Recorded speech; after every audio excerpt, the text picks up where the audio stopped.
And I want to pray that you relate and our community relates, shall we? Yes, sir. Dear Lord, when we work together, we don't always agree. People vote different ways. People who work for the government have different ideas. And what we need most of all is to understand how to love and care for each other, just as you, Father, Son, and Spirit, one and three, have created us to be in your image. Help us to live that way, Yes, to love each other enough, to work and do the best for everybody. In your name, Father, we pray, and we don't pray for our glory. We don't need anybody to pat us on the back. We just need you to help us, Father. These men and women here who serve all over this community need your help. And it is our hope and prayer that you will give it. In the name of Jesus, amen. Amen. I ask your forgiveness for showing up 3 or 4 minutes late. No problem. I just Good prayer, couldn't thank find the place. No problem. Thank No you, problem, sir, no problem. You're very kind. Thank you. And I have to go to Midlothian. Is it all right if I go back? Yes, That's where I sir. live. Yes, sir. When you get to the parking lot, thank you. take a left. You gotta go that direction. I'm going to go out there and say, Lord. And God bless all of you. Thank you. Thank you, Thank you, sir. sir. I pray that everything goes well tonight. Thank you. Brother. Thanks for your service.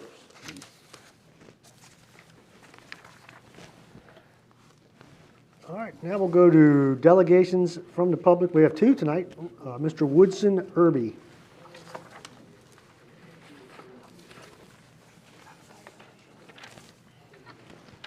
Good evening. I'm going to make this short and sweet. I'm here to talk about revenue from the solar and to ask the board to consider. And I'm going to read a paragraph from our comprehensive plan. And it says, recommendations, Nottoway County should consider safe development of solar and wind energy that minimizes impacts to land uses, adjacent properties, and the environment, particularly for economic development purposes. As the county amends its ordinances and policies to regulate renewable energy production within its borders, the county should set guidelines including, and I emphasize this point, but not necessarily limited to, the following. Set a limit of total kilowatt production in Nottoway County via solar facilities that is no higher than the level equal to the total kilowatts used in Nottoway County by all sources.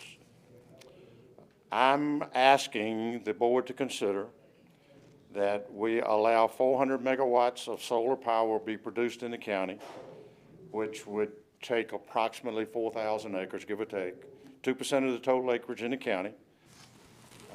And I've come up with some numbers that are estimated numbers, but have facts behind them.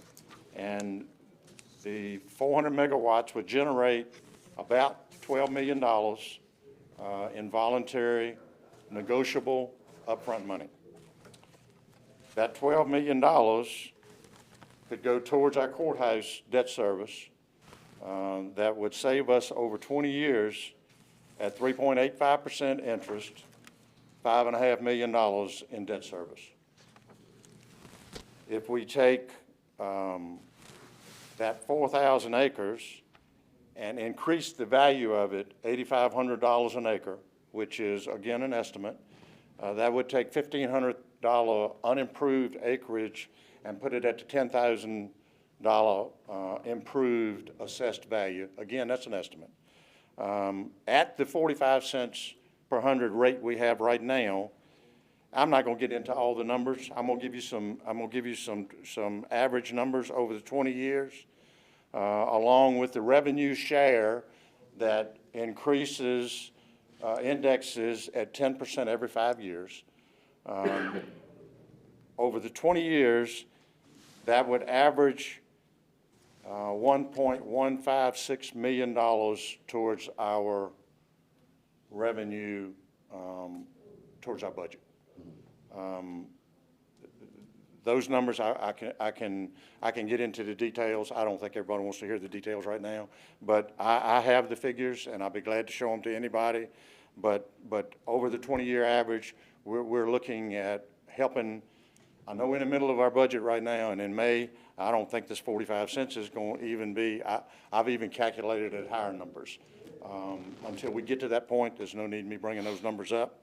But again, we're looking at saving the taxpayer $1.15 million a year. Just consider those facts for me, and thank you for your time. Thank you. Thank you, sir. Mr. Woodson, if you'll send out numbers to me, and I'll share with Greg, and we'll start having some more conversations about that. All right. Brian Thomas. Speaking about one of the public hearings on the zoning permit. Oh. No, this is just agenda-driven items, so we'll have you for the public hearing. Which one are you going to speak on? The tower. The tower? Okay. Any further delegations from the public that didn't make it on the list? Okay, public hearings. I need a motion to open the public hearing on the manufactured home for HM Services. I'll make that motion. I'll second. All in favor? Aye.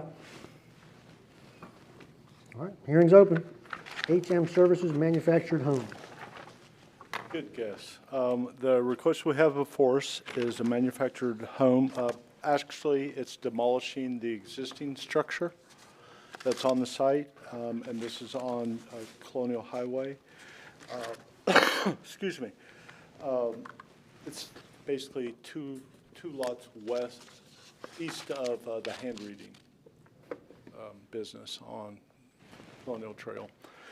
And what H&M Services, Hunter Moore Services, and Saltwater Generators are requesting is to demolish the existing home there, which is essentially a blighted structure. It's on 0.8 acres, and replace it with a manufactured home. This was taken before the Planning Commission on the 18th. The motion was made by Kirby Woolfolk and seconded by Brian Thomas by a vote of 5 in favor of, and 1, and the 1 was a recusal by Mr. Lavelle. But the Planning Commission did provide a positive recommendation.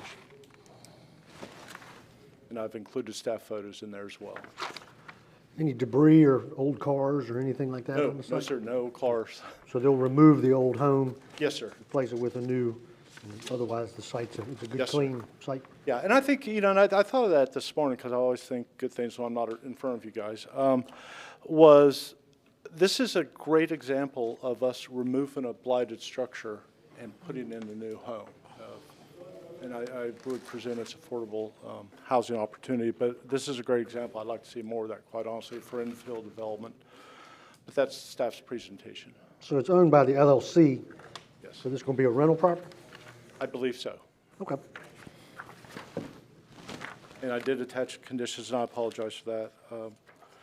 Staff and the Planning Commission supported the following 4 recommendations for the board's consideration. The special exception is granted for the double-wide manufactured home upon applying for and receiving a demolition permit before new construction and placement of the home can commence. Secondly, the special exception may be revoked by Nottoway County or by its designated agent for failure to comply with any of the listed or amended conditions made by staff or the Planning Commission. And third, well and septic permits issued by the Virginia Department of Health prior to the occupancy of the home, in essence, the OP. And then fourth, applicant shall secure a driveway permit through the Virginia Department of Transportation. Okay, thank you, Greg. Any further discussion? Any questions? I'd entertain a motion to recommend planning's approval with the staff conditions. Mr. Chairman, close the Well, close the, public. take a motion to close the Motion to public hearing. close. Motion to close. Need a second to close? Oh, excuse me, second. All in favor? Aye. Aye. All right, now we're looking for a motion to take planning's recommendation with the staff conditions to approve the special exception. I'll make a motion to grant the applicant to remove the existing residence and replace it with a double-wide manufactured home on a slab. Second. All in favor? Aye. Special exception's passed. 4-0.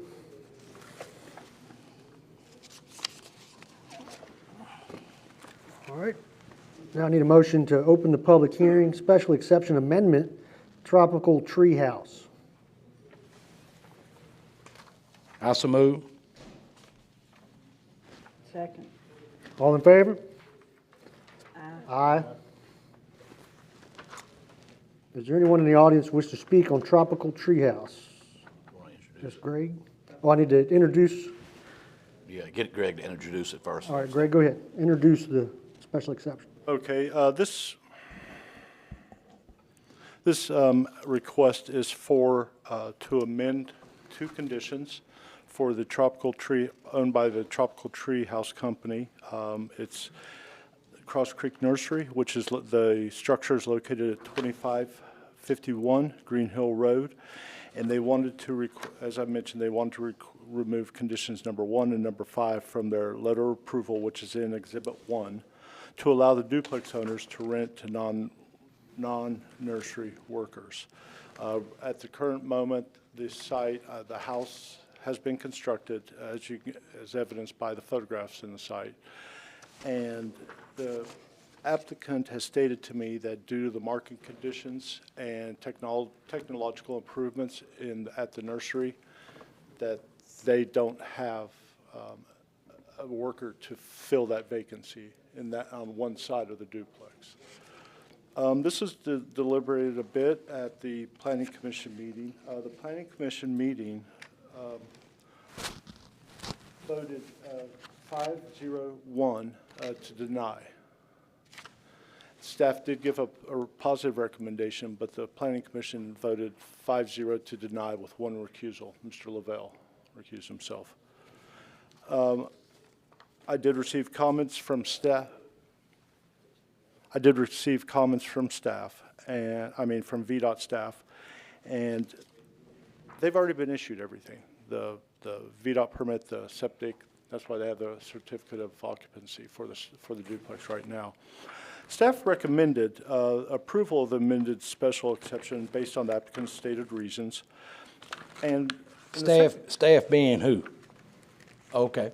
And I honestly, Mr. Toth, I always have a problem saying me. No, that's fine. I do too. Okay. I like a we or us. Yeah. Me. Not me. I don't see where I don't see where you have planning's vote in this document. No, it's not. I didn't. Going forward, so I've read this twice and didn't know that. So What? going forward, can you make sure that you have the planning Commission's vote. planning commission vote in this Yes. document, please? Okay. Not a problem, sir. Thank you. You're welcome. But staff did recommend that the special exception, since the special exception approval runs with the property, and if the Board of Supervisors were so compelled, staff would note that a special exception application for the duplex be reintroduced and go through the public hearing process on a newly created 5-acre lot. Hence, the duplex becomes a primary use with a unique property tax map number instead of its current status as a subordinate use to the nursery. And the staff conditions with this special exception may be revoked by Nottoway County or its designated agent for failure to comply with any of the listed or amended conditions made by staff and the Planning Commission. Has the home ever been lived in? Yes, I believe one, Mr. McAuliffe is here. He could speak to that. One side is occupied right now. By an employee? Yes. By them, well, we'll let him speak. We'll ask him. Okay, that's staff's. You want to go- Does he wish to speak? Does the owner wish to speak? Go ahead, Yeah. come on up here. Thank you for giving me the opportunity to speak. I am Gene McAuliffe. with Cross Creek Nursery located on Green Hill Road in the Bellefonte District. Some background information about our company. We are a 50-year-old nursery based in Chesterfield County and have over 200 associates in multiple locations. Our Nottoway farm was started in 1997, and here we grow shrubs and trees. The plants we grow at the Nottoway farm are spread all over Central Virginia. As an example, the plants lining the downtown expressway in Richmond all were grown here in Nottoway County, as are plants in hospitals, shopping centers, residential neighborhoods across Central Virginia. Here at Nottoway, we are a totally green facility with only solar heat used, requiring no gas, oil, or electricity to heat our acres of greenhouses. All of our apprentice program staff from Virginia Tech and NC State horticulture programs have cycled through our Nottoway farm, and several are full-time employees with our company today. In 2023, we decided that a structure on our farm to house our 2 seasonal guest workers would be a route to go after many roadblocks finding local rental homes that passed the strict requirements of the U.S. Department of Labor and the Health Department that regulate the very heavy regulations with H-2A guest workers. At the time, we designed a duplex in case the future farm growth required additional housing. The house was completed late last year, and at that time, we determined that for 2025, this year, we would only need 1 unit for our staff and to offer the other on the local rental market. While we had originally thought that both units would be needed for our staff, the efficiencies brought on by technological improvements and new equipment at the farm have put additional staff out to the horizon. So I hope the board will allow us to market the 2nd unit to local Nottoway families.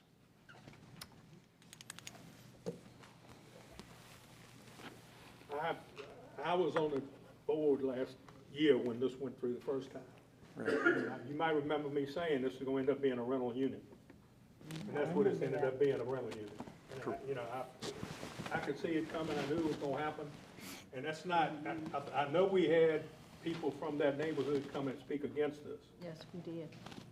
I know we did. When they gave me And, information you know, last year. this is a total turnaround, and like I said, I predicted it when it went through the first time, and the planning commission denied it 6-3 last time. And I think the reason they probably denied it is it paves the way for others to just erect a duplex out in the county that's not zoned for it. I kind of, from what I've gathered, the previous board allowed the construction, permitted it, with the thoughts of you gonna get a seasonal worker, and you said half of it is to a seasonal worker. That's correct. It's a shame that you erected it, and now you don't need the other half. But as I said, it paves the way for anybody to ask, can they put a duplex up? And if we allow it for one, why wouldn't we allow it for somebody else? But here's a little bit of an encouragement. I think it would still meet the previous board's idea of having a seasonal worker there if you rented it out to another farmer's seasonal worker, not to the general public. Our Visa H-2A employee comes about 9 months and a week or so out of the year. And I don't know that if, we've got housing for ours already, but I don't know if it's a demand in the area for somebody else to do that. Mr. McCullough, you spoke to that having a nice property that meets the guidelines, I Of the assume they're two pretty strict. inspected, USDA and the state. Yeah. It's very, So you own something that would pass, that's already approved for an H-2A H-2A. worker. right, it is approved. The only thing is, you might find a little trouble because most people's already got their housing for it. It's no telling what you would need for rent for a new duplex like that. I'm gonna assume the going rate is $1,200 to $1,500 a month. And to house one employee, only one employee, or even 2 employees in that side of the duplex, to the farmer, that gets very expensive. But me personally, Mr. Ingram, you said that the public already had spoken on this. We had several come to that hearing on the planning commission, Mr. also to a regular board meeting. Mr. Zodi had recommended that we have a public hearing on this. And if we want to get I've already had several contacts from my area, and I believe you probably are in my district. You probably don't know, not being a resident of Nottoway, but I think you're in my district. But I've had 2 people reach out to me in great concern about this because they are thinking that it's going to pave the way for other people to put an application in to do the same thing, and I totally agree with them.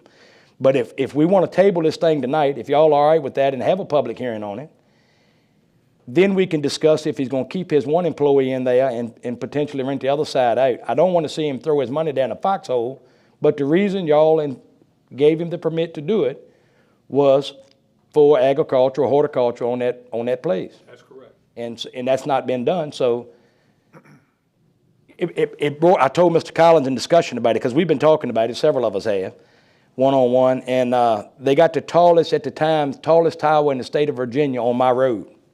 The tallest tower. It was a radio tower. They didn't seek any permits till after they built it, 1,200 foot tall. You ain't quite that bad, but you veering off from the agenda, you know what I mean? Right. And you probably didn't do it by choice, by listening to you talk. It was not by choice. But I would like to see us table this and have a public hearing on it, and then see if we got any objections from the residents in your area, Right. and go from there. I don't want to pave the way for anybody to put duplexes out in the county. I understand that. And there's a good chance that in 2026, when the people come back, we may need that other side for them, for growth of the company. But, you know, it's difficult to look in the crystal ball and see how many trees and shrubs are going to sell and produce this year and the market, and there's a little bit of uncertainty. So I couldn't swear that in 26 we'll need the other side. But in the meanwhile, you know, there is a strong market for rental houses in Nottoway, because I own another one in Blackstone, and just knowing what that was like when it went on the market, the strong demand, and there's just not a lot out. It is not a lot, but it's a lot been built in the last 12 months, hundreds, in Nottoway County, and specifically in the towns. So, but I do commend you for coming to the board, rather than just stick somebody in there and we find out about it and have to take legal issues for that. So I do commend you for that. Okay. So if you want a motion to table this, I would like to make, We have to close, we got to close. Can I say something? yeah, go ahead, Ms. Norton. yeah, go ahead, I'm sorry. We open for discussion. Go Go ahead. ahead, Ms. Norton. Agree with Mr. Toad that sets a precedent. And I remember when it came before the board, we appreciate you wanting to build and to house your employees, but it's going to open the door for more duplexes that the neighborhood strongly is against. I've had several phone calls, but also we have a strong planning commission. And when they vote unanimously to deny, they do that for a reason. And they are our subject matter experts. They have more detail than we do. And I think we need to take their advice. But we don't want to shut you down totally. I like Mr. Toast's idea about other farmers, but my question would be, who would monitor that? Well, see, that's why we put it in the original exception. And he had to report once a year that there were farm workers living in that duplex. But it didn't specify they had to be his farm workers, right? I don't remember whether it did or not. I know that was the specification, that there were gonna be farm workers in there, not just people renting property. That's why it was in there. I'm sorry, Mr. Supervisor. It's just condition number 1 is, of exhibit 1 is just a very generic statement. This special exception is granted for duplex for employees located on tax map 22-75. Now, you put in. 4 employees located on tax map, is that, when you say 4 employees located on tax map, is that for the structure located, or is that for employees specific to that tax map number? Yes. That's a gray area, that's not very well written. Right, I agree. Yep, therefore, I would say, I would like to make a motion for us to table it. If you can find some farm employees from Howdy Doody's farm up the street to work in there, I think it would keep it within the boundaries of what the previous board wished to do. I do not want to see you put up all that money and not get anything back for it, but at the same time, I want to honor what the previous board and some members are still here wish to do. I'm gonna make a motion, we close the public hearing, unless somebody else wants to speak. And then we can take a, Any further speakers on this matter? Okay. Hey, really quickly, I'd be remiss if I didn't mention that Mr. Thomas with our planning commission did It was stated as a condition, on an unofficial condition, that Mr. Thomas wanted to specify that for the board to consider my recommendation. And I just want to put that on the record. Okay. I move we close the public hearing. I'll second. All in favor? Aye. All right, the matter on Tropical Treehouse, the public hearing is closed. Are there any motions? I'd like to make a motion to table this for a public hearing before we make a decision. All in favor? Aye. All right, matter's been tabled for a public hearing. Excuse me, are we talking about March 20th? If that gives us long enough to advertise it, Andrea, does it? Let's do it then. She said yes. She said yes, so that'll work. Well, let's make sure we're clarifying if we could, does this have to go back in front of the planning commission again? No. Okay, so that doesn't have to change at all, just want to make sure. Thank you. Thank you, sir. Thank you. You already asked that question, thank you, Greg. You were ahead of me. All right, we're going to have our third public hearing. Need a motion to open the public hearing for Nottoway County Telecommunications Tower. So moved. I'll second. All in favor? Aye. Okay, I'll read you. Introduce it. Oh, thank you, sir. I do want to say that I will keep my presentation short because there are a few people who wanted to speak regarding the tower. They're the developers, I should say, for the tower. This applicant, the applicant, Nottoway County, is seeking approval from the Planning Commission Board of Supervisors to construct a 300-foot self-supporting radio tower for Nottoway County. The communication tower site is tax map number 31-70 and utilizes 0.11 acres, which is 4.8 thousand square feet of the 1.3 acre site, which is the health department site. The parcel also houses the health department and emergency operations center. Their proposal is to house the county of Nottoway's P25 emergency management communication radio network, antennas, and base station. An existing antenna system behind the sheriff's office and backup power systems are outdated and unable to comply with today's emergency services technology. As part of the special exception request, the developer is seeking a reduction in setbacks through the Board of Supervisors per Section 4-13-10 setbacks of the zoning ordinance. The developer seeks relief through the Board of Supervisors to waive the setbacks from the code, from what the code requires, as stated in the following section. Now, in the following section, which is on page 39, it states the setbacks. What they're seeking reduction from is, number one, towers must be set back a distance equal to 200 feet, 200% of the height of the tower, which would be 600 feet, from any off-site residential structure. Towers must be set back 100% of the height of the tower from the boundaries of the property on which the tower is located. Secondly, towers, guys, and accessory facilities must satisfy the minimum zoning setback requirements. And regarding the applicant's waiver request, staff supports the complete waiver request as this section of the zoning ordinance was approved. As illustrated in Exhibit 2, there are two off-site residential structures within the 600-foot setback. And the existing location cannot meet the 300-foot setback from the boundaries of the site location. That's in Exhibit 3. Staff did give a recommendation, I think, I believe, in the name of health, safety, and welfare. But the recommended staff conditions were this special exception is granted for a 300-foot telecommunications radio tower. This special exception may be revoked by the county or by its designated agent for failure to comply with any of the listed or amended conditions made by staff and the Planning Commission.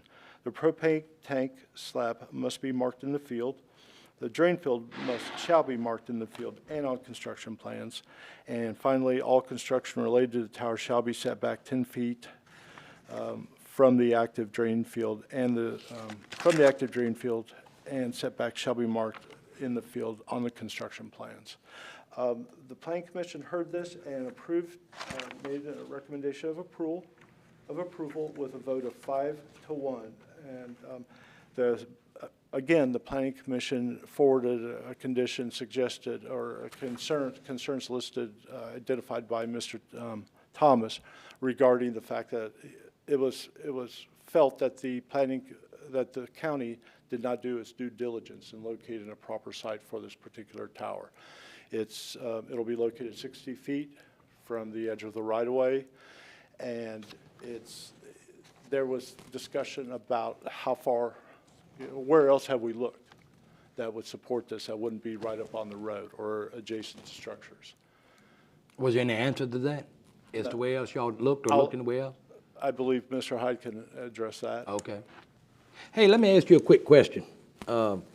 When you said before with the duplex, you say that the county may revoke, it may be revoked by the county was the exact word you used. Yes. At what point? At After it's constructed? At the point where he's breaking the law. So it could be at any time, really? So if it's after it's constructed, does the county have the right to tell him to remove it? I think we do. We have the right to revoke that special use permit, special exception, excuse me. Special exception. So once it was granted, because see, the board is still new to me, so I'm just trying to get some knowledge. It's okay. But once it's been constructed, if it was done not according to the special exception permit Mr. Tuck, granted. you're just talking about special exceptions in general, correct? Yes. Okay. And this being a special exception. Yeah. At what point does the county have a right to revoke it?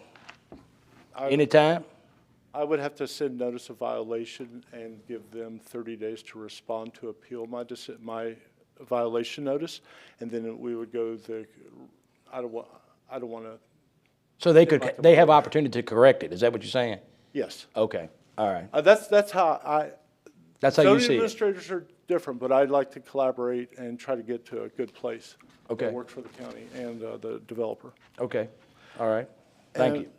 With this, and so I just wanted to express Mr. Thomas's concerns that were expressed during the Planning Commission meeting. Mr. Thompson is here, isn't he? Yes. Okay.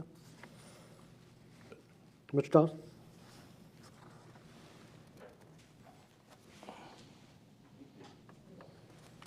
My name is Brian Thomas. I'm a resident of Crew. I'm speaking tonight as a concerned citizen of Nottoway County. I feel that the county might be making an egregious mistake in where they're placing this tower. It's a 300-foot tower. I don't know if you all are familiar with the current tower out there. It's a 180-foot tower. The reason I bring that up is because when I heard that it was replacing a 180-foot tower, I thought, wow, I don't remember seeing a tower that big back there. And then when I looked back there, sure enough, there's a 180-foot tower back there.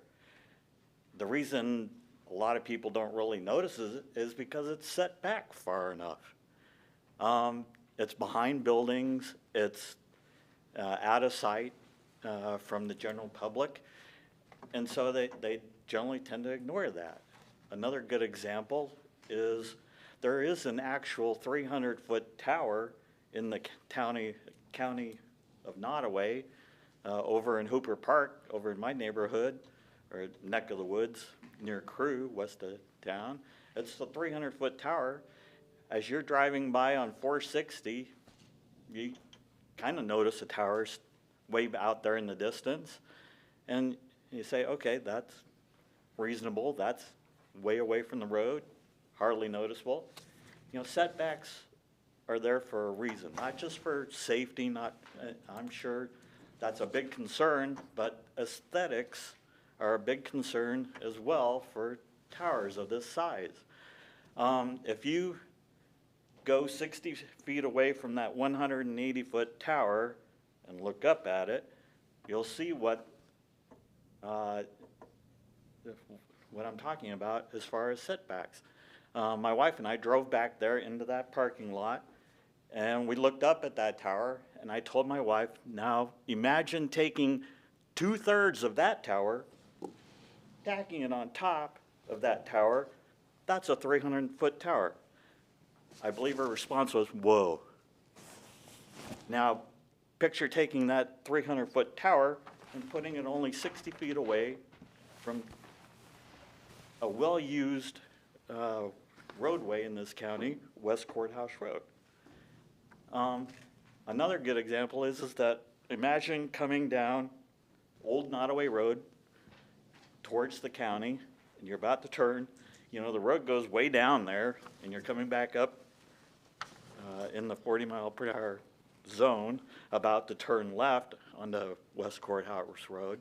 When you're down at the bottom of that road, that tower is going to be well within view of everybody traveling along that road.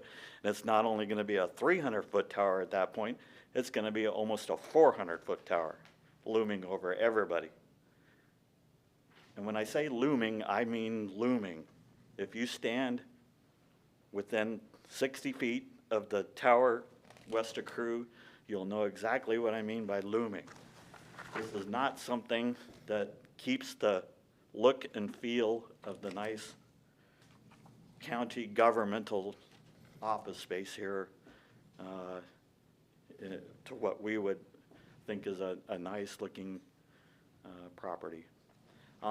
I think there are two perfectly good examples of where we could put that tower that would be a whole lot better. I don't know if they were even looked at. The property right to the north of this whole complex, I'm sure I know what the answer to that is that people are trying to reserve that for maybe a new courthouse, but there should be some place over there that well back from the roadway that you can put a 300-foot tower and be a whole lot less noticeable back there.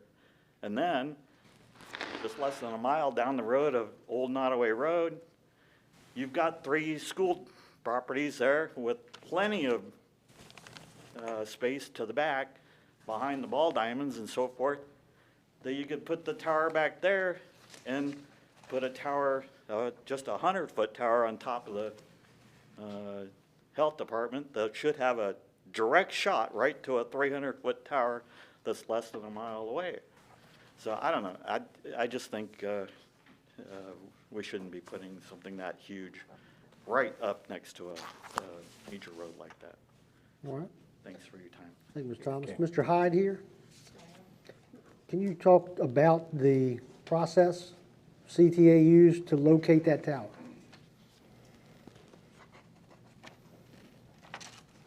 Yes, sir. Mr. Chair, members of the board, Mr. Bowen, I can, sir, and also we have CTA here tonight, so we'd like to defer to them. Come on They up will be too. the residents, but I want to say just a couple quick statements on that. There is a piece that we considered as far as having it beside where we're working, and that is it costs about an extra $100,000 to do a microwave shot from any remote location, whereas we can do conduit where we are. So that was one thing that we considered. We did look at a lot of different options in the county, and CTA will address that. And I guess, looking at it from a perspective of standing on the street, my head bends the same distance upward to a 180-foot tower as it does to a 300. So if I'm standing near this, I'm going to still be looking up the same. My head's going to still be all the way back. So I think we need to look at, do we really see it on Old Nottoway? Because I look at one coming in every day at the between the school and here, so we can see that. We also go on the ramp, and we can see 3.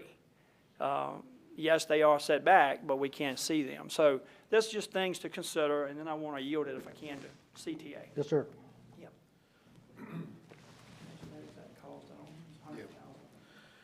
Yeah, so as Buddy has mentioned, the cost for an additional microwave shot. What's your name, sir? Oh, I apologize. My name's Jeremiah Knowles. I'm with CTA Consultants. We're assisting the county on implementing the new public safety radio system.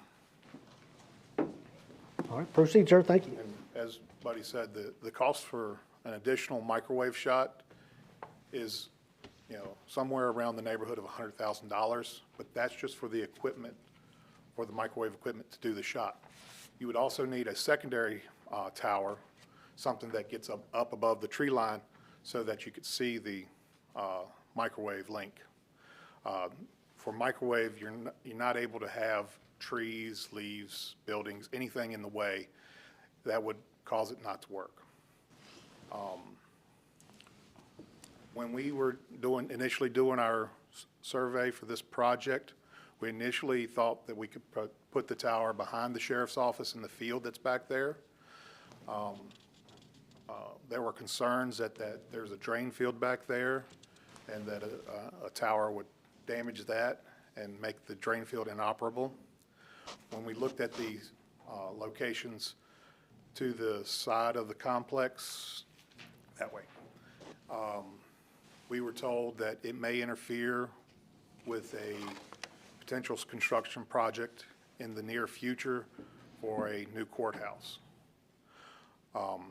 So we look for additional property near to the dispatch center because this tower is critical to connecting the dispatch center into the radio system.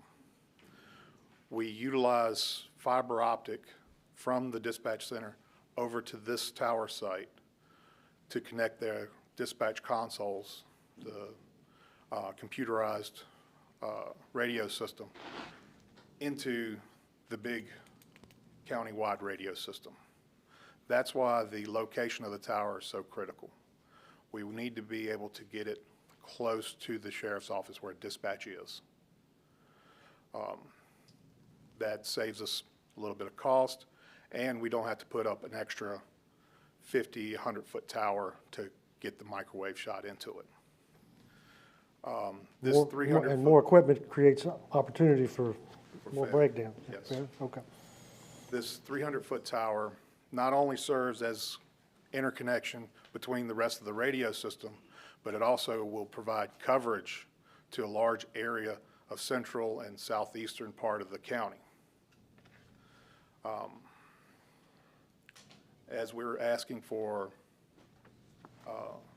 special consideration on the setbacks and exemption, the tower is going to be designed to fall within its own footprint. We have in your package, I believe there's a letter from the engineering firm stating that it'll fall within a 40-foot radius of the center of the tower. So the concerns about, God forbid something happens and the tower falls, it's not going to fall on the health building, it's not going to fall on any of the residences, it's not going to fall in the road. It'll collapse upon itself. So it's got guide wires on it then? It does not have guide wires. This is a self-supporting tower. And it still falls on itself? It is specially designed to fall on itself. I live across from a 1,200-foot tower, as I stated earlier. Yes, sir, I know that tower very well. It's got a lot of guide wires on it. It got a lot of guide wires, and it goes out almost a half mile from the tower to where they anchor it. So this one don't need any guide wires whatsoever? No, sir. And it's constructed to fall on itself? On itself, yes, sir. If the wind's not blowing? If the wind's blowing, It's still on itself? on itself. You want to watch it? With no guide wire? Mr. Chairman, too, to clarify one other, I'm just ask Mr. Bowles, in this radio project, we are already utilizing the Southside Electric Tower, correct? Yes, sir, that's the And plan. that's overloaded, the way I understand it, too, 110%? It's, I think it's 114%. Okay. But we already utilizing that. That is we- part of the radio We project. are planning to utilize that. We will remediate that tower, so to bring it down below 100% with our equipment on it. The residents, since the special exception is being requested, is the nearby residents notified? Mr. Zodi? Yes, sir. Excuse me. Yes, they were. For both the planning commission and this, I did a joint public hearing notification. I actually went above and beyond notifying the literal adjacent property owners. I sent notification letters to the historic church up here, as well as the fellowship hall. I believe that's the name. Was it any objections from any of the folks you sent to? Nobody. Nobody had any No, sir. objection? I did it to the people behind the proposed location on the other side of the post office, as well as people on the road across Carson Lane, I believe it is. Notified both homeowners there as well. Because this is something that people will see, and I wanted to make sure that people had the opportunity to speak to this. Does that answer your question? Yes, sir, thank you. You're welcome, sir. Yeah, mine. Okay, you're good. Mr. Knowles, can I ask, does it inhibit any flight patterns to local airports, or especially I'm thinking of Fort Barfoot with their night maneuvers, since it is a lot taller than most of the towers? I do not believe so, ma'am. We have reached out to the FAA and got speak to this, on the the FAA notification. Give me your name. Steve Money Brown with Level Up Towers.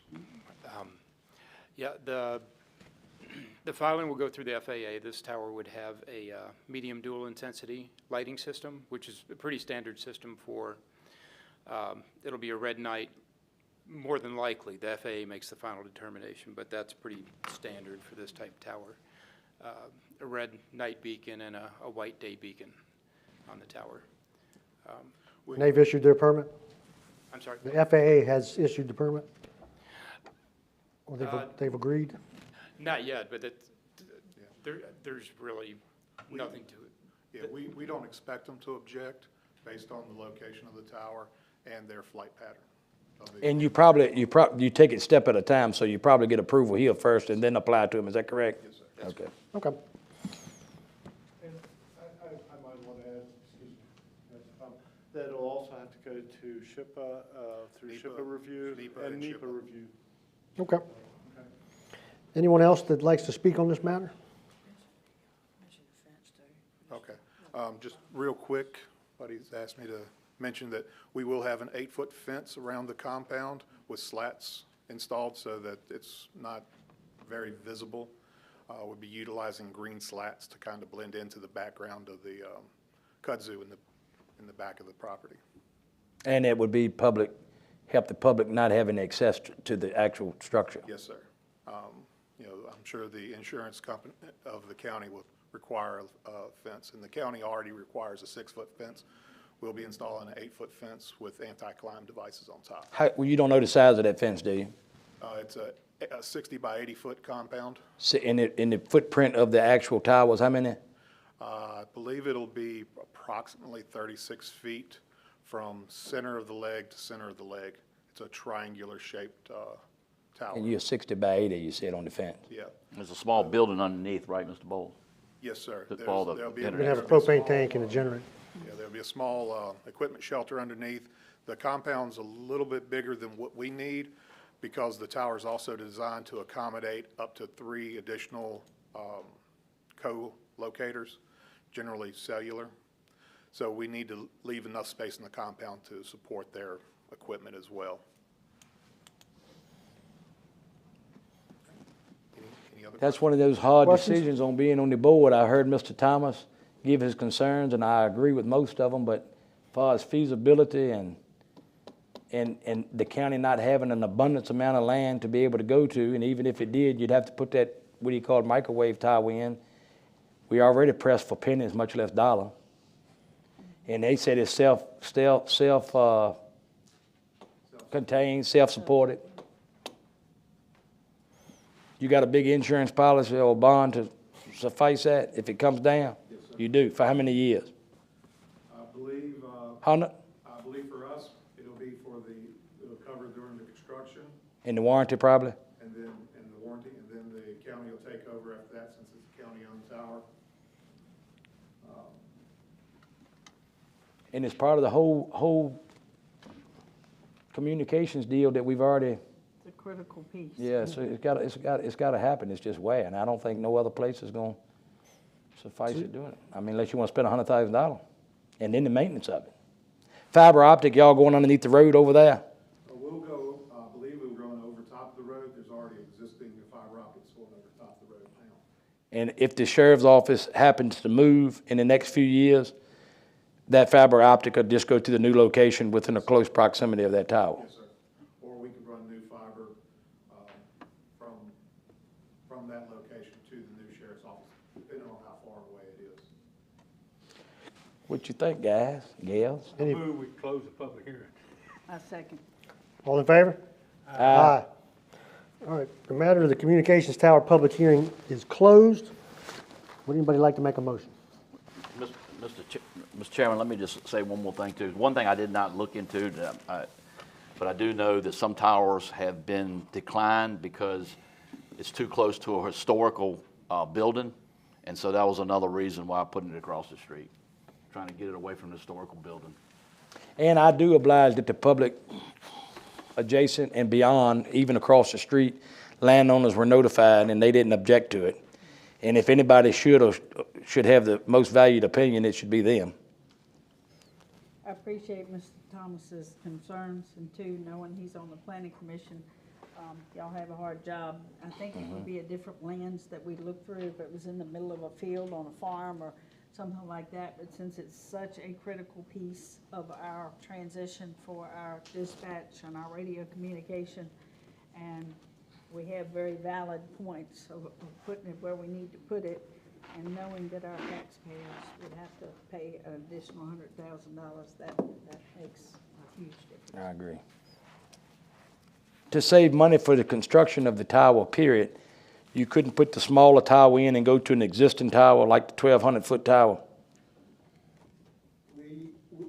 This tower, with this tower, the microwave plan is to go from here to the Southside Electric Tower, and then to the Kinston Forest Cellular Tower. So this 300-foot tower is going to be the hub for both of those? Yes. I see. And then Kinston Forest is going to go to the Old Shore Road Tower. And then 1,200 foot, you would think that'd cover about 7 counties. You would think, but That's a tall tower. It's Not a many in the tall- state any bigger than that, in height, any larger than that. yeah, Not many. I didn't realize how big it was until we were out there looking at it. Was you surprised that they didn't get a permit when they construct? Yes, sir. When you mentioned that earlier, I was very surprised. I was surprised it's still there if they didn't have. Well, a they were permit. scared to tell them take it down. How do you tell a man take a 1,200-foot tower down? Yes, sir. So, all right. All right, we need a motion. For or against? We did close it. We did close the public hearing. Yes. Let's make sure I lost track, sorry. Mr. Chairman, I make a motion to approve the special exception for Nottoway County Telecommunications Tower as written. I'll second it. All in favor? Aye. All right, Planning Commission's approval, or their opinion was respected, and we've approved the special exception for the telecommunications tower.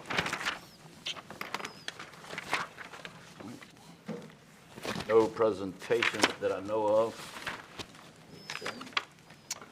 All right, we have Mr. Aaron French. I believe I saw you here. You here? Good evening, Mr. French. What's the pothole? Oh, I'm Very tired of hearing that I word. have complimented you last meeting. just a pothole. You got him nervous. He done knocked it off of that, Mr. Dang. Need to make it a little higher. All right. Good evening, Mr. Chair, members of the board. Despite our weather the past couple weeks, the crews on the 46 bridge replacement have maintained their schedule. They do plan to start pouring concrete for the deck in the next 2 weeks. Still on schedule for a mid-April completion of that bridge. Hey, so that we don't get too far, Mr. Chairman, if I may. I've had 2 citizens reach out and say they heard, and I've not heard, advertisement on the local radio station that something has failed there and that it was going to be extended by a considerable amount. That's not true, is it? No, sir. Okay, thank you, sir. Okay, No, sir. I saw an updated schedule about 11 o'clock this afternoon. okay. I appreciate the Morning. clarification. Does that have a date on it yet? Or is it- He said April the 20th, 21st. April 21st? Yes, sir. Okay. Of 2025? Yes, sir. Okay. The construction project at 723 and 460, that R-cut, that was awarded not too long ago. We did get a baseline schedule from the contractor. They have a construction start date in mid-May. This is a little bit later than we initially accepted. Their notice to proceed was last month, but that does not change their fixed completion date of December 2025.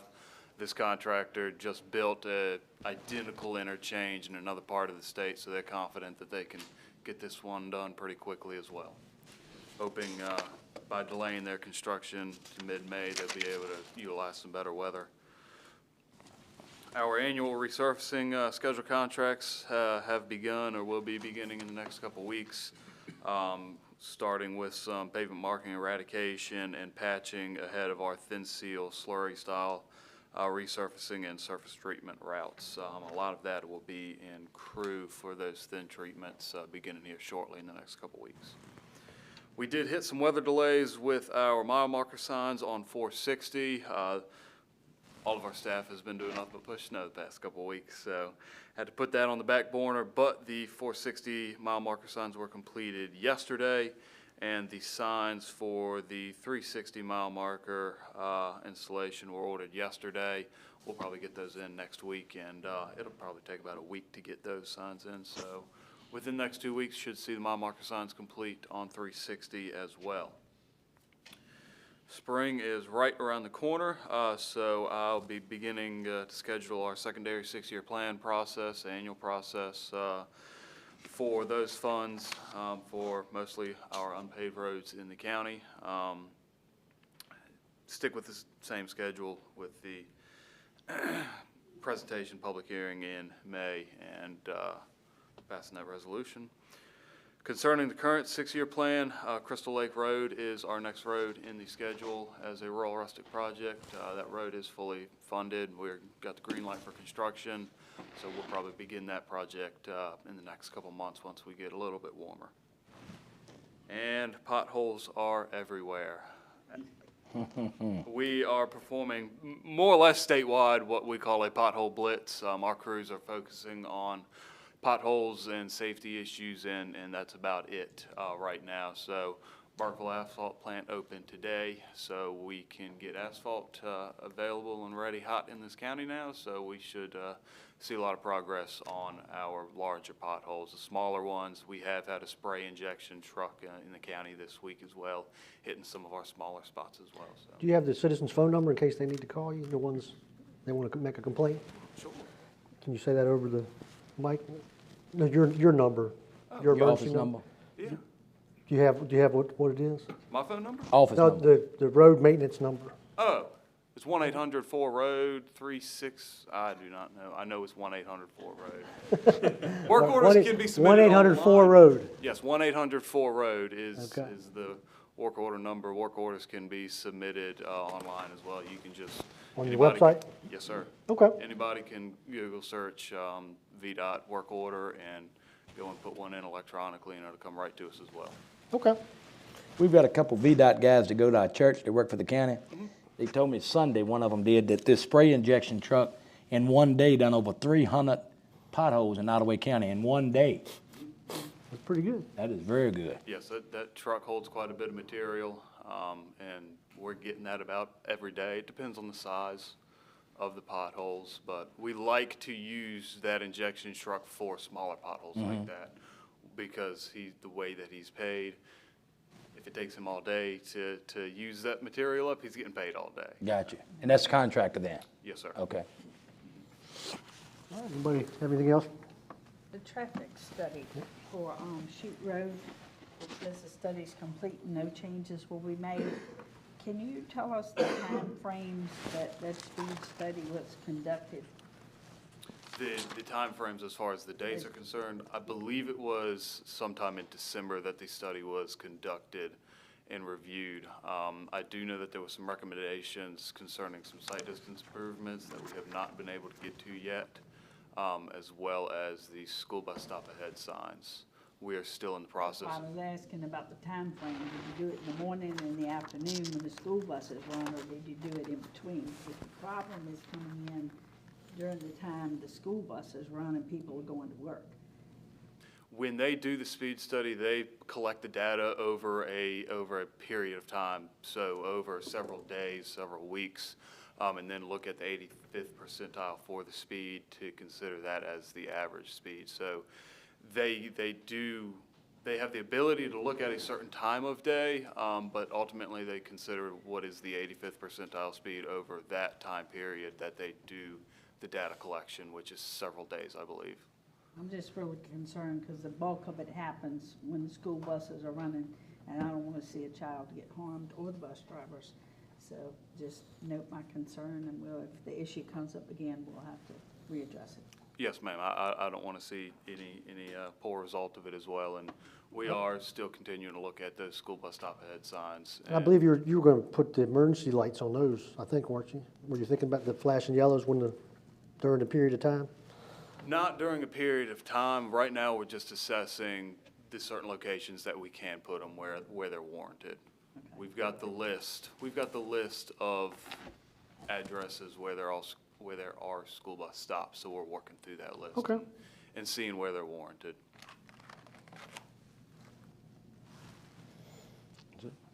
We do have a pipe that we're gonna plan to replace on Ridge Road in near future as well. I know that's been causing some drainage issues. Yes, there, there's been but some ponding in the road up there. yes, it's a very old metal rotten pipe, 3 roots, full of 3 roots, so we are gonna get that fixed. Will that close the road? Sir. That'll close the road. I'm gonna try and do it on a flagging operation if we can. It's a small pipe, not much cover on it, not a very deep excavation. We'll consider Kinston Forest and their timing of their. Is it on the Blackstone side? No, it couldn't be. No, it's could on the it? county side. It's gotta be on the county side. It's gotta be on the Yeah. other side of Kinston Forest. So, maybe during spring break, probably be a good time to get that one done. Yep. Good idea. Anything else for Mr. French? Not for mine. Thank you very much. sir. We always appreciate your report. Citizens like it. Thank you. Mr. Administrator, anything for solid Yeah, waste? so building inspections, Nicholas Bowles, he was gonna be here tonight. One of his children had a serious injury, maybe possibly broken arm, so he's at the hospital. Animal control, no report. I mean, you got a report, I You think. skipped landfill, solid waste, anything there? No, you're gonna hear a little bit about that on unfinished business. Okay. Okay. And I guess the person here next would be Dr. Marsha Martin is here tonight for budget adjustments and what else? And that's in your package if you turn to G7. Good evening, thank you for coming. Good evening, Mr. Chairman, members of the board, and Mr. Bowen. Dr. Grimes couldn't be here this evening, but she did ask me to share with you our appreciation for the joint work session last week, and for taking the time to listen to the needs of the school division as we work through our budget as well and what we need for the students of Nottoway County. I will say we are actually excited. It looks like we have been, shouldn't say it out loud, we'll be in school a full week this week, and that has been the first time in a while. So we are very excited to hopefully settle back into a routine. But other than that, again, for us, it's budget season, gearing up for testing this time of year, and all the spring sports and activities and events that go on this time of year. But I'm happy to answer any question about the budget adjustments you have. I think you have 3 of them in your packets. So this is pass-through money. This is. Yes, it is no match or anything from the county. And we'll need a motion to approve the budget adjustments as presented. So moved. Anybody second? I'll second. All in favor? Ms. Martin, I enjoyed the meeting that night. I'd never really been involved with school budgets before doing this, so last year I learned a lot, and then this year I learned more. So I really appreciate the data that Heather had for us and the discussions that we had. It was it was a long meeting, but that was okay, because everybody was interested in asking questions and talking. School finance works completely different. A lot of times people think there's just one big pot of money, you put everything in it, but unfortunately there's a lot of strings attached to that money and can only be used for certain things and certain ways, and so it's a different process to understand when you're not in it, so we appreciate that. Well, there's a big number out there that's really astonishing, in that the county funds about $2 million or $2.1 million over the required minimum, I think is the name, but that's another $7 million from the state. So if we were to cut some of that or all of that, the net effect could be $9 million to the school budget. So the citizens, it's important that they understand what you've done there as far as your grants, but then that there's still local obligation. Yes. Yeah, and I mean, all we want is what's best for the students of Nottoway. All of the us. families of Nottoway, just as you do, and have the opportunities for them that they need to be able to have. Yeah. Well, thank you for having us. Thank you all, I Yeah. appreciate it. Thank you. All right, I think, Mr. Chairman, be Greg Zodi next on the agenda. Mr. Zodi.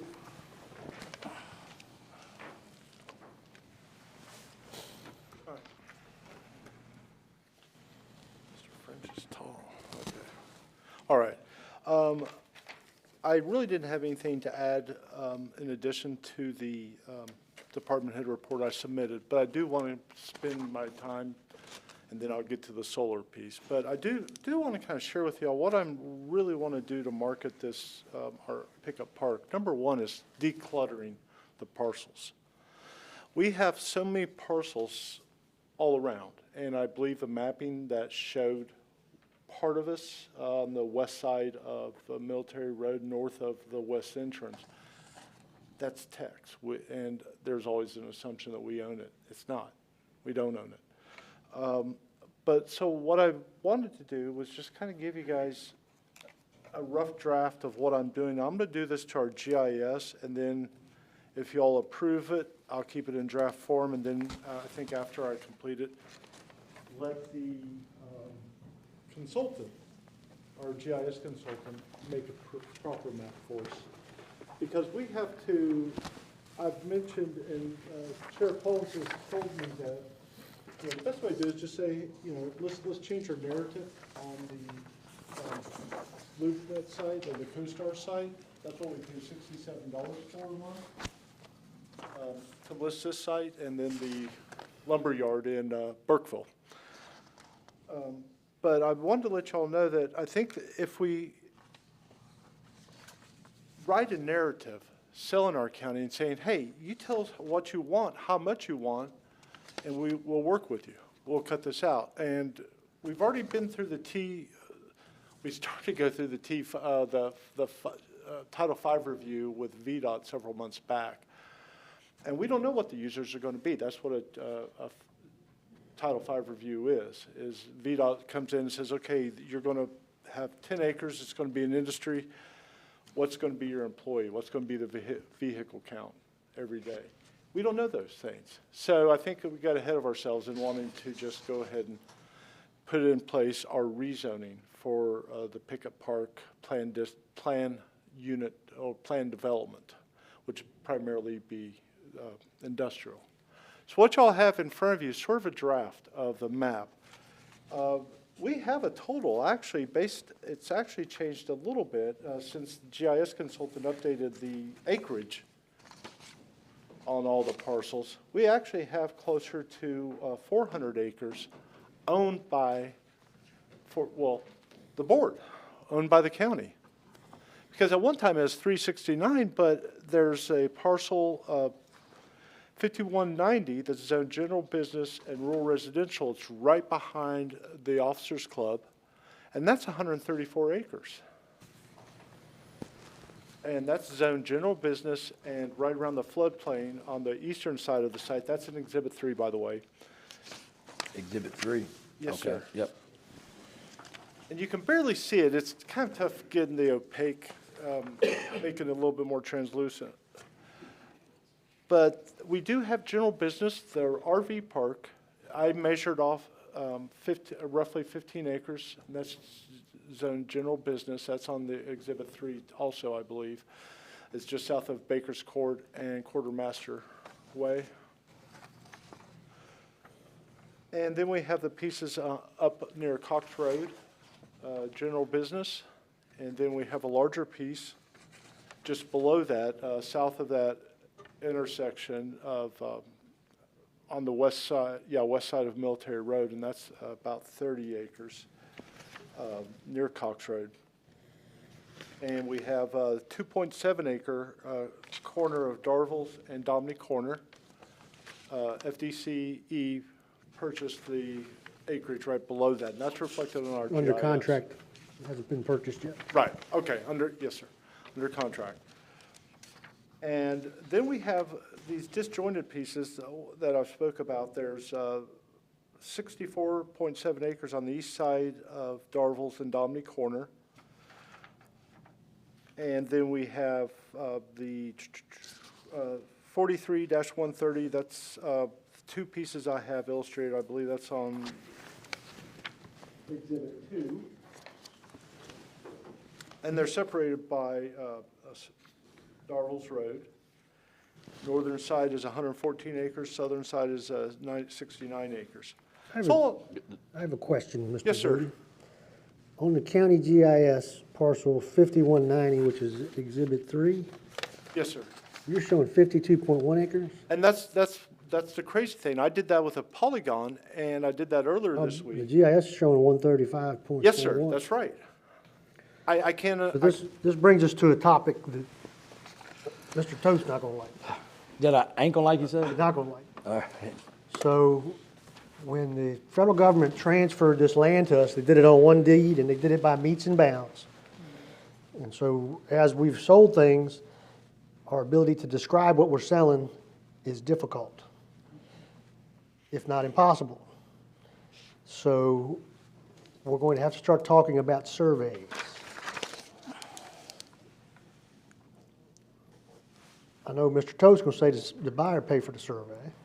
Well, my opinion, just sitting here listening, and first thing comes to thought is, if you're gonna sell 23 acres, for instance, off of parcel tax map such and such, then at that time, you would survey the 23 acres off. Because if you survey the whole entire tract, you would still have to survey off the 23 acres. Have to survey it again.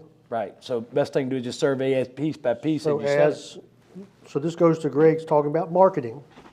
So we'll design some pieces that are available, that are off by themselves, that are, you know, this parcel that I'm talking about, this 135 acres. We've got two different numbers. So what is it? Two different numbers, two different tax map numbers? No, it's one tax map number, but I look on the GIS, and I had a conversation today about this parcel.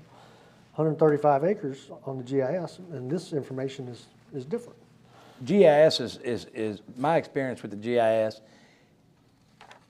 it's not accurate. No. And it's not meant to be 100% accurate. that's right. But it's not off by 80 acres. Not generally, it's not. The lines are usually off more so than the acres. Yeah. Generally speaking, my experience with the GIS, it's supposed to use the acreage described in the deed. And if that acreage is 200 acres more or less, it could very well be more or less, and probably is. It definitely is more or less if it's not been surveyed. Right? It's a guess. Right, it's a guess. But, and it's also, well, I'm not going to get into this here, I don't want to geek you all out, but there's a couple of factors in that. Also, we need to recognize the fact that our property records for the GIS, they're updated maybe once a year. As our administration does not handle that. That's by the Commissioner of Revenue. I'm not throwing them under the bus, but. So, Mr. Toad. Mr. Chairman, without just quick thinking, if you do like if you had a surveyor to go in and do a composite survey and do some measuring, they could get roughly in the complete Coming realm, off a known point. Yeah, they can come, yeah, that's exactly right, bless you. They can come up with total estimated acres, and then as you sell them, you would sell surveyed pieces off of that. That would save a lot of money. Because if you go in and survey a 169 acre parcel. We don't have that in the budget, first of all, Correct. for all of this. Right. So. And we can also have the purchaser pay for the survey. As we go through this process of getting this stuff back on the tax rolls, it would be important that we sell it by the acre at a price. Since we're not necessarily at the time of the contract sure of what we're selling. How do you want to negotiate that type of thing? I agree. And then if it's surveyed off at X amount of acres, then you're selling it for $1,000 per acre. I like that, $1,000. So then you would say whatever surveyed off, that's what would be the purchase right, price. so that's if we're removing a portion of a parcel, but a parcel like this where there's okay, there's two different numbers, your price is $15,000 an acre. Think of how many acres you want. You survey it. Okay. All right. Sorry to interrupt you, Greg, no. but this was something that's kind of been, people have asked me, why hasn't these things closed, what's going on? So educate me a little bit on this composite survey. I mean, is that something? So a surveyor has access to data based upon things that have been done in the past. Okay, So there's a rod that's set, on the northwest corner. right, I got you. And so he knows where that rod is. So you can go find that rod, and then he knows over on the southwest corner there's another rod. Right, okay. Okay. So then he starts compiling data from other parcels, and then might only have to go do one line Okay, because he already knows there's already set points from other work. okay, all the time. If somebody elaborate. It's a little less expensive. I'm looking at this thing and I'm thinking, why are all these little pieces over here and there? I thought we got a lump sum. I always thought the county did too, but that was No, back it was all parcels. in my yesteryear. They're not contiguous parcels. Some of them that's- are, but some of them aren't. That's what I don't understand. It was, why Well, is the that? big, Yeah. the big area was what Fast C took. That was the big parcel. That was the big parcel. And that Almost was right in 1,000 there. acres, I believe. That was 1,000 But I'm acres. talking about, if you look at this thing, and I can't tell what road, so it's got, I don't know which road is which. But I'm looking at his general business right here, and this has got general business over here and general business right here. Oh, you're talking about See what I'm saying? zoning. And I'm looking at this one, I'm like, okay, here's general business here, and this is agriculture, then we got general business over here, and planned development here. Come on now. I see that this was, you obtained this through the Farm Service Agency at the bottom. It's got FSA, Farm Service Agency, I guess that's where you probably got it from. Let's see, what did I write on there? Oh, you didn't, it's printed, USDA Farm Service Oh, Agency yeah, source. that was, yes, sir, because I wanted to show where there might be wetlands Uh-huh. or flood. They're very helpful, and, Yes, and sir. they do a great job. But when we layered this, or when you had this layered with the different colors, it took out a lot of stuff that generally you'd be able to see, I think, such as road names and, you follow what I'm saying? Like here you've got blue, and then this is color pink or whatever this is. We don't have any idea what, I picked up on the road a while ago because I was looking at the different size acres that you had said. But other than that, if you handed a stranger this right here and tell him go find this place, he'd hand it back to you and say, I can't do it. Yeah, and of course, I would remove those things, but I'm hearing what you're saying, Mr. Toad, and I'll make sure that that's clear. When we get into it more. Yes, sir. Yes, sir. And lastly, I do want to say I did have somebody email about potential purchase, but I don't think we're inclined to go with age 55 and over residential community. Completely serious. That is the one email I've had in the past. So this was in one of our general business, industrial, light industrial, heavy They're just- industrial zones? This was just a call through LoopNet. And they emailed me. If there's an and- appropriate parcel, yes, we'd look at it. Obviously, we want to respect the base when it comes to additional residential. Well, the ACOM, but I think it's now changed to a new name when I was at the Karma event earlier this month, and I'll report on that next month. It's Capital Area Military Regional Alliance. Involves us in Fort Gregg Adams. I'll give you all more details next month. But in closing, coincidentally, I spoke with Lisa Thornton, I believe. She's with the Virginia Tourism Corporation, and she's asking what they could do for us. And I said, look, we're on a very thin budget for this year and future years, but we need help marketing and branding. LoopNet's been great. I mean, we're getting over 100 plus views a month. I mean, I take that as encouraging. But I think we also have to visually market and brand the county, and especially our property out there, as well as the towns. Work Totally with the agree. towns. But that's something, and I said I'm trying to be very realistic. That's why I'm giving you all a flat budget. Is we need to move, just consider these things and kind of, put a bookmark on it, and we come back when we're in a better fiscal position. Ideally, what we need is some industrial there that will bring some jobs, Yes, sir. like a factory. Yes, sir. That's what we should be looking into, something of that nature. And the things I've got. John had stated before the possibility of maybe a recycle center there for some of these solar panels. That's true. If it's lined, it don't have to be done there. I mean, they can take out certain fragments of it and send it somewhere else. But something that will generate some jobs generate income to the county. Don't you know, Bo, those panels last 30 years? Then they ain't gonna get no jobs for that for 30 years What then. I'm talking about. Till the storm comes. But Till a storm comes. what I should share with y'all that the times the times that Virginia Economic Development Partnership, VEDP, has reached out to me is for defense-related industry. We looked at several of those last fall, and they were ideal. We didn't get them, but And data centers. keep working on that. And data centers as well. But we need to get our house in order out there. We do. Is long and short of it. Advertise it out there that we got some land available for I'll industrial. get creative with the writing and stuff, because we've got a great asset with Blackstone and our other towns, and just, And we've got some examples, particularly once FTC closes, of what this acreage is worth. So as we're going through this, those sales will be out there in the market. well, and I welcome any collaboration, any ideas y'all may have, please forward them to me. Okay, now on to something else, if may proceed. Catherine and I have spoken about the solar ordinance while we're still on G9. And we do have to take any changes, proposed changes back to the Planning Commission. That's per section 15.2-2285 of the state code, subsection B. And it's one sentence. It says, no zoning ordinance shall be amended or reenacted unless the governing body has referred the proposed amendment or reenactment to the local planning commission for its recommendations.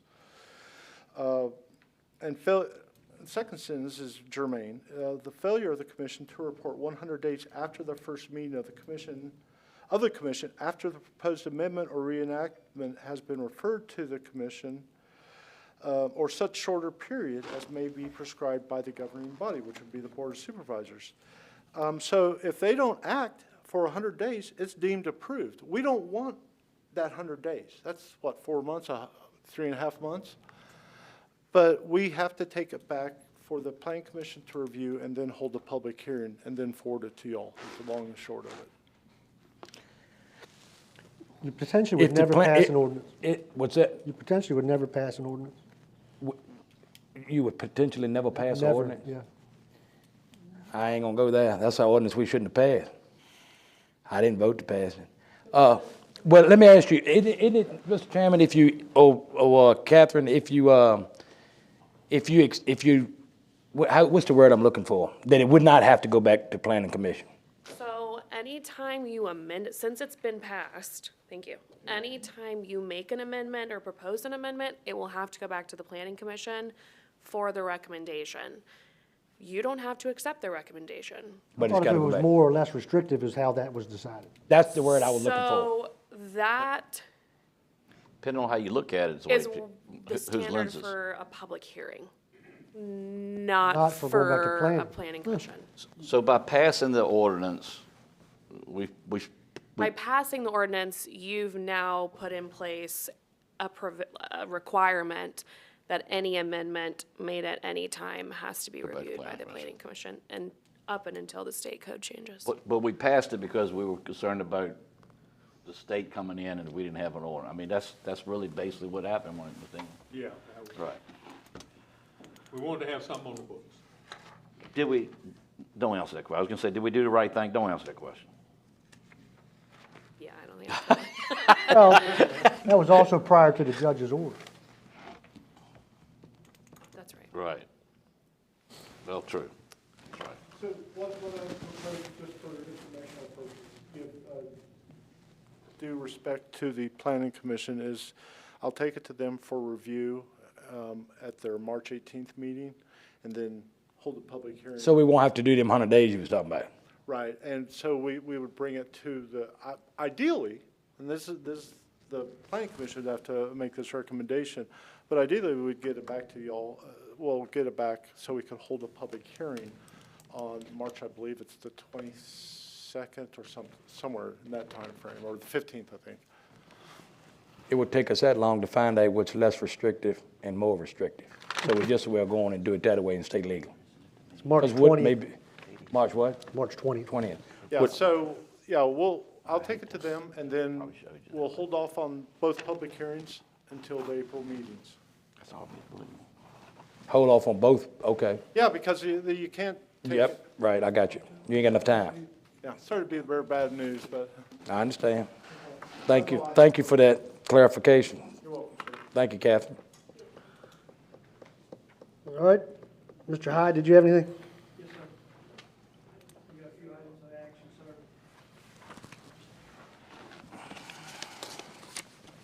Yes, sir. Mr. Chair, members of the board, Mr. Bourne, again, thank you again. Thank you for your support earlier on the tower. We do have a couple of action items, so I'll just move through these pretty quickly. Before we do that, Mr. Chair, do we have any questions on the report that I submitted into the packet? As always, I won't go over that, but I think you have that in front of you. Yeah, we've read it and gone through Yeah, it. I don't good. think anybody had any questions. Okay, no questions, okay. All right, just, the main thing is, summary-wise, as far as the month goes, multiple meetings on the radio system and also on working weather events.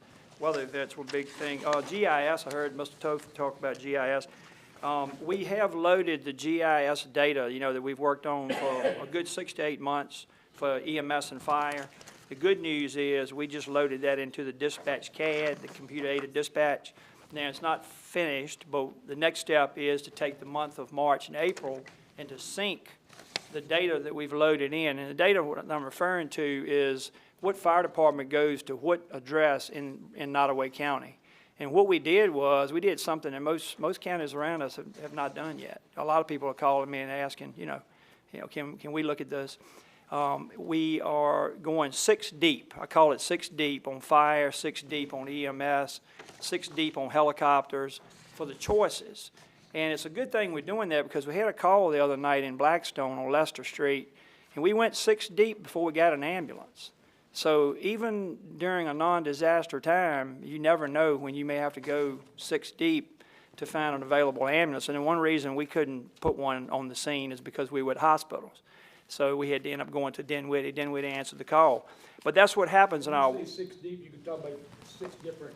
6 layers of choices. So in other words, we always start off, Mr. Toth, with all the Nottoway agencies first. And that's basically 3 deep. Is this the file on Cottage Road you're picking up? No, sir. No, sir. Because that had to go a ways too. This was different, yeah. A couple EMSs were down. I think Pickett responded to that. They do. And Barfoot's part of that. It's part of that. And as far as when I say 6 deep, it's the 4 agencies that we have in the county plus Fort Barfoot, which is part of the team, obviously, but being military. So, yeah, they're mutual aid for us. Buddy, when you mentioned 6 deep and that's personnel, is that volunteers you're going through? Well, it's everybody. It's agencies. It's agencies. Now, however the staffing is made up is up to the company, depending on what's available. Were there any calls not answered due to staffing? Not that I know of. Okay. Not that I know of. Basically, now, you have to go to the next department. So the answer is yes, but as far as getting the call answered. The equipment was out. Right. The equipment and the staff was busy. Equipment's out. That's correct. That's correct. So what we call is rollover. We just call it rollover. Okay. But when I say 6 deep, that's just a term we say in fire and EMS, but basically it's 6 choices. And just a quick example, the 3 Nottoway fire departments, and then after that, if you need number 4, it could be Victoria, it could be Amelia, it could be Dinwiddie. And they're already preset. So what we've done is we've preset them in the data. They can hover the mouse over the screen, they can see a block, and it actually lists that data. We've never had that before. It's always been a paper map after the first choice. And the first choice was always automated, but the rest of it, you had to pretty much look at a map. So that's in there, and the next step, again, is syncing that so that it's automatic. So that if we have, for instance, a structure fire like we had on Cottage Road the other night, they'll push a button when we're finished with this. And there's no extra cost to this. This is just syncing everything up. Is they push a button and it automatically loads the 3 in that are supposed to go. And it saves time. So that was our goal all along, and I'd say 50% there, and over the next 2 months, hopefully we'll be 100%. So, but that's only one part of dispatch. I don't want you to think that that's totally all we have to work on, but that is a big piece of it. The other things that we're doing is we just made a layer for ambulances. Now, this is something that a couple of the EMS people had recommended to me, and I'm an EMS person too. So we made a helicopter layer so we know the top 6 helicopters to Nottoway County. For every address in the county, which is Hooper Park or wherever we land, if we land in your field, Mr. Toth, we can hover over your field, find that 911 address at your farm, and we'll know exactly which hospitals or which helicopters are the top 6 to your farm. So that's already done. And then we didn't stop there. We had a recommendation to do ground ambulances. And I think that's going to help us coming up, is we took every location for 750 feet in Nottoway County, and we routed it for what is the closest hospital by ground. And that's going to be a big deal too, because if you have someone that's got, say, not a specialty, like not a stroke, not a heart attack, but something like a headache, who's closest? Farmville, South Hill, Petersburg, who's closest, and we'll be able to see that. So we'll be able to give that data to the dispatchers by pulling it up on automation. But I just wanted to give you that glimpse. That's not in the report. That's a spinoff of what's in the report, and that data is loaded. Now, Mr. Bowen, were you planning on doing the declaration, or do you want me to go ahead and do Yeah, I it? want you to lead that Okay, and introduce okay. it, please. So in front of you, you have, Ms. Kelly has given you the resolution for a declaration of local emergency. You saw my emails leading up to that. Looks like this. Governor Youngkin declared on February 10th, he retroed his back. What we did was, this basically opened the doors. The main reason we did this, it opens the doors that if there are damages that we don't know about, and I'm sure people are still looking at things, that if we go over a certain dollar figure, it opens the doors to public assistance. If you don't declare, it doesn't open that door. Additionally, and this is really important, this hazard mitigation, which we're getting ready to vote on in a minute about the grants that we have. This also opens up a grant stream for this particular event that we just had in Virginia. With Governor Youngkin opening it up, he made his kind of multi-event. He had the western side of the state, he had the ice storm of the 10th, snow behind the 10th, 13th, wind on the 16th, and then a few other things, and then it calmed down. So with that whole period, we just decided, Mr. Collins and I and Mr. Bowen, we just decided to go ahead and make it a 30-day open declaration. And it gives us till March 11th, and then it just expires on its own with your vote. We don't have to come back and visit it, but it gives that opportunity for anyone that has a problem with any infrastructure. It has to be public.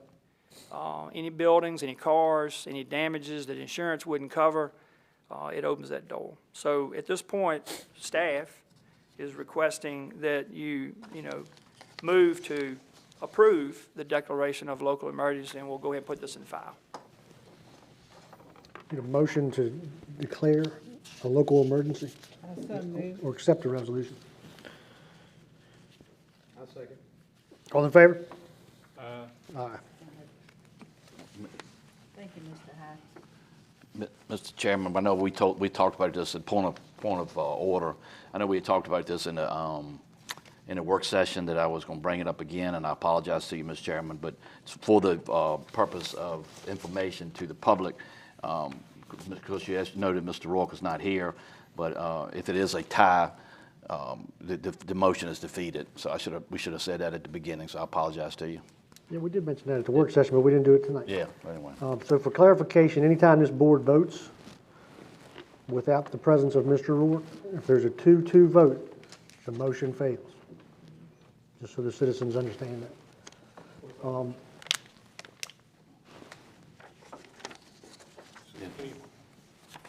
Mr. Chair, was that, No, we got to get to that one, Mr. Chair, did that motion carry, sir? Yes, the motion carried. Okay. And also for clarification, this was during the storm when I was asked to do this, I did poll the board, and that was not a vote, but I let them know that the county was proceeding.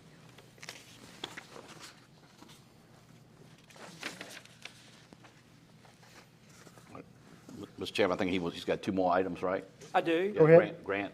I do. Go ahead, Mr. Hyde. Thank you for the resolution. The next action item, you should have, this is an add-on. I think Ms. Kelly added it to your packet tonight. We weren't able to put it in the big packet because it was done after that was sent to you. So I have the suggested motion in front of you that we have created, but what I've also done is put a summary sheet on top of the Commonwealth Virginia sheet. You should have a cover page for the grant that we received. There's 2 grants, and Mr. Bowen has copies of the full grant for signatures. I also have it as well. Today, we were able to take a summary sheet and put on top. I think all of your questions are probably going to be answered there, but you know how to contact me if you don't see something. It's a breakdown. Was able to provide that for you, exactly what our match is, what the state's paying, what the federal's paying. And I know you're going to have a question, so I went ahead and called about FEMA today. I called the state this afternoon about 4 o'clock, talked to the grants administrator at VDM. We don't know the future of FEMA, but the good news is, with DOJ doing what they're doing with the cuts, this was obligated before DOJ started the process of those agencies. So it is obligated, and I said, well, what does that really mean in the big picture? And the grants administration in Richmond said, we should get the money, but it may be a delay because of what's going on with the federal situation. So, but this is a reimbursable grant, so we've got to do some really creative financials. And I know we're working on a lot of things financially, but these two grants together are about $180,000.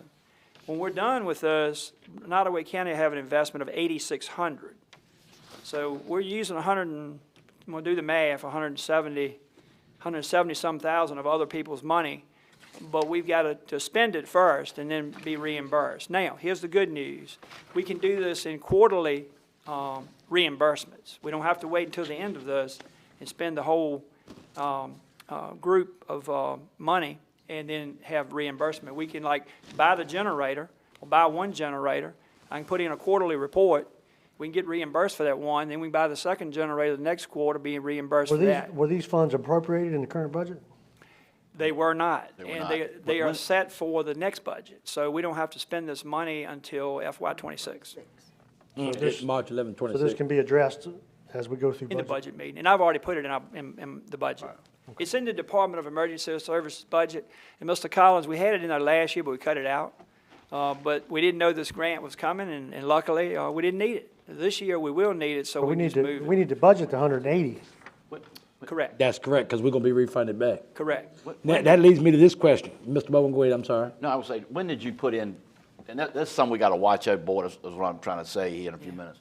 When did you apply for this grant? Yeah, it's on the cover page. It's February. September 2022. 2022. And see, there's the thing. When he probably asked for a budget that year, 2022, and then it gets dropped. If you don't keep re-asking, it doesn't go out, don't Sure, go with it, you sure, know. So, sure. because Well, you got another one you're gonna approve Well, next month. exactly, it's two here, and you know, if you have any questions on either one, so I combined both of them in your suggested motion. One is for the two generators, one being over the health department, the other one being at the landfill. The second grant, a totally separate grant, is for hurricane-related shutters, which would protect against like 90, 100-mile-per-hour winds for the health department building and the building over here the dispatch is in. Now, at the time we wrote it in 2022, there were no talk about any changes on the complex at all. We had a different administration, we had a different finance director, everything was different. And the next year, everything was different again. And then this year, everything's different again. So what we've done is every year we've carried it forward. We didn't think we were going to get this grant, honestly. For them to take 29 months is unheard of in my career. I've waited 18 months, but I've So never waited 29. You're keeping track of your requests that got carried and then bringing those to budget meetings. And last year, we cut everything as Correct. much as we could. Correct. Last year was just a wash. It went right over. We didn't need it. Okay. This year now, but what I did do is put the match. So what we need to do is some really creative financing and put the rest of it in, and maybe like you can have a grant line to where the money goes in, but the money comes back. Well, there might be 2 years before we get to 180. No, sir, it'll be, it ends, and the expiration date is here, March 11, 2026. We have to have all this done. Correct, but I'm talking about them refunding us. He's talking about getting the money back. It could be 18 to 24 months after that. Absolutely. You're absolutely right. I'm sorry, I misunderstood you. So you pay the money first, and then you get reimbursed. That's See, correct. that's the thing. Well, and the only that's what I was Tough going to pick part. up on a while ago. Yep. The only guarantee he's got on getting it back and saying that we was approved was a telephone call made this afternoon. There's no trace of an email, no paperwork, no nothing. So if we go out and spend $180,000 and they say, Doge says it ain't available, then we're $180,000 not getting back. We need an email, we need some kind of, you understand, follow what I'm saying? Well, I agree, and that's what I was going to say, Mr. Toth. I think we need a written document from, you see the cover page, Department of Emergency Management. I did. Since this is a Commonwealth of Virginia, I certainly feel like, you know, the governor and this group works directly for the governor. I feel like they will make this work for us if something happens with Doge. But we need it in writing that we are definitely, they say it's obligated. They say that's a guarantee. That's what we need in writing. So if this is Virginia, why are we concerned about Doge? Two different ones. FEMA would be federal. Because this is federal pass-through money. And Okay, so it is federal. Okay. Yes, it is federal funding, and I put that in a statement on this cover page for Yeah, you. FEMA through VDM, okay. That's right. It's a pass-through through VDM. Yes, sir. And that's how these hazard mitigation grants work. But if the board does not approve one of these grants, does that hurt anything?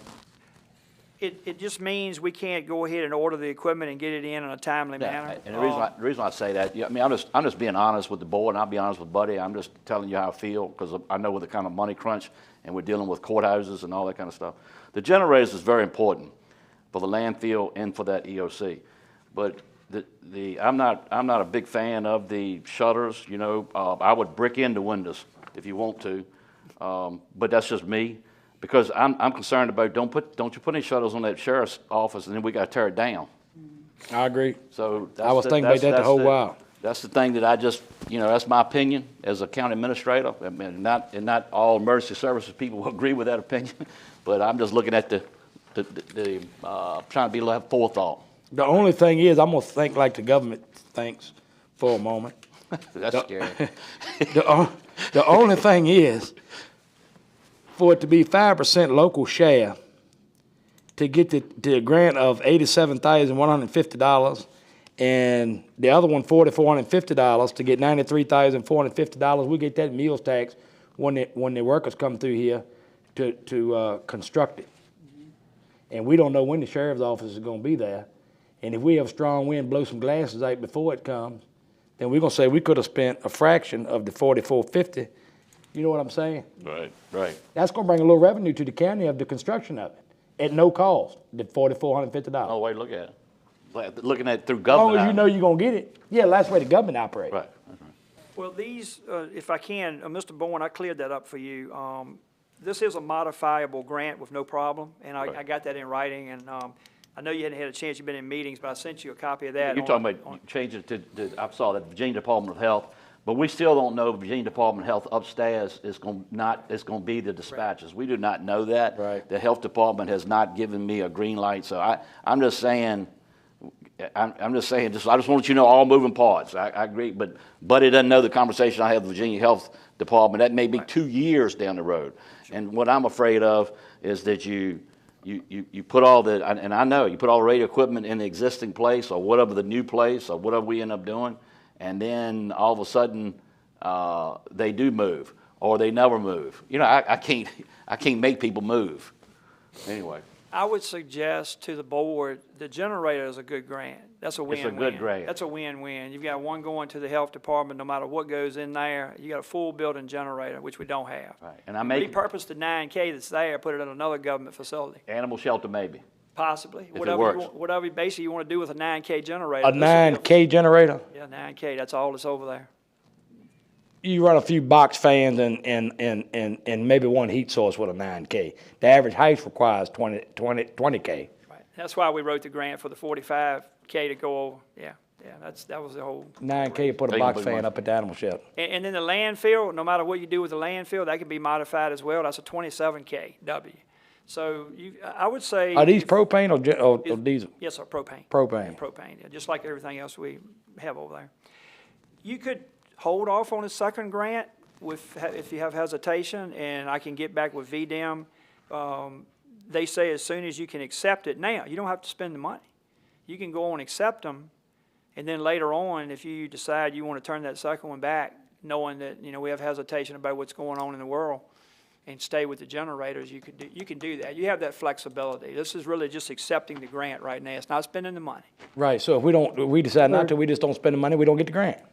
But right now, we just accept it. Correct. You're just accepting the grant. And I think it'd be foolish not to accept the grant. And you're in contact with other emergency services, and you would start to find out if money wasn't being reimbursed. Oh, yeah. I'm talking to them all the time. I was actually over there yesterday. We had to go to Chesterfield to a meeting at Department of Emergency Management.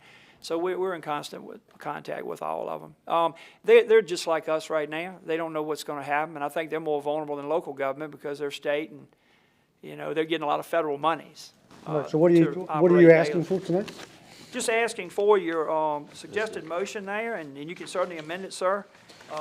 Just to move to accept the 2 FEMA hazard mitigation grant awards, and it tells what they're for. And I just combined them, and it would allow the county administrator to execute the signatures, and then it would allow me to submit it electronically. Is there anybody that would like to make a motion? I'll make the motion.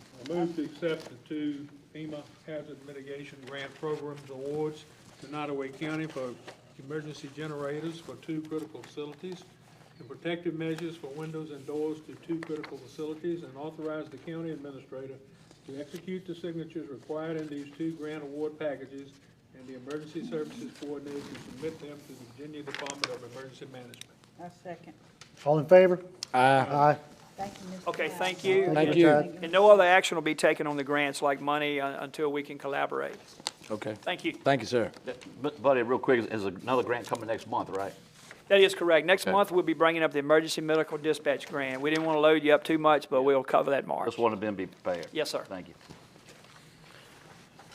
That reimbursable makes it difficult on budgets. It does, because you got to come up with the money beforehand. And then you gotta wait. You talking about maybe 24, 29 months down the road before you get reimbursed. I think And it's see, good timing with us talking about budget, if we can create a line item for grant match.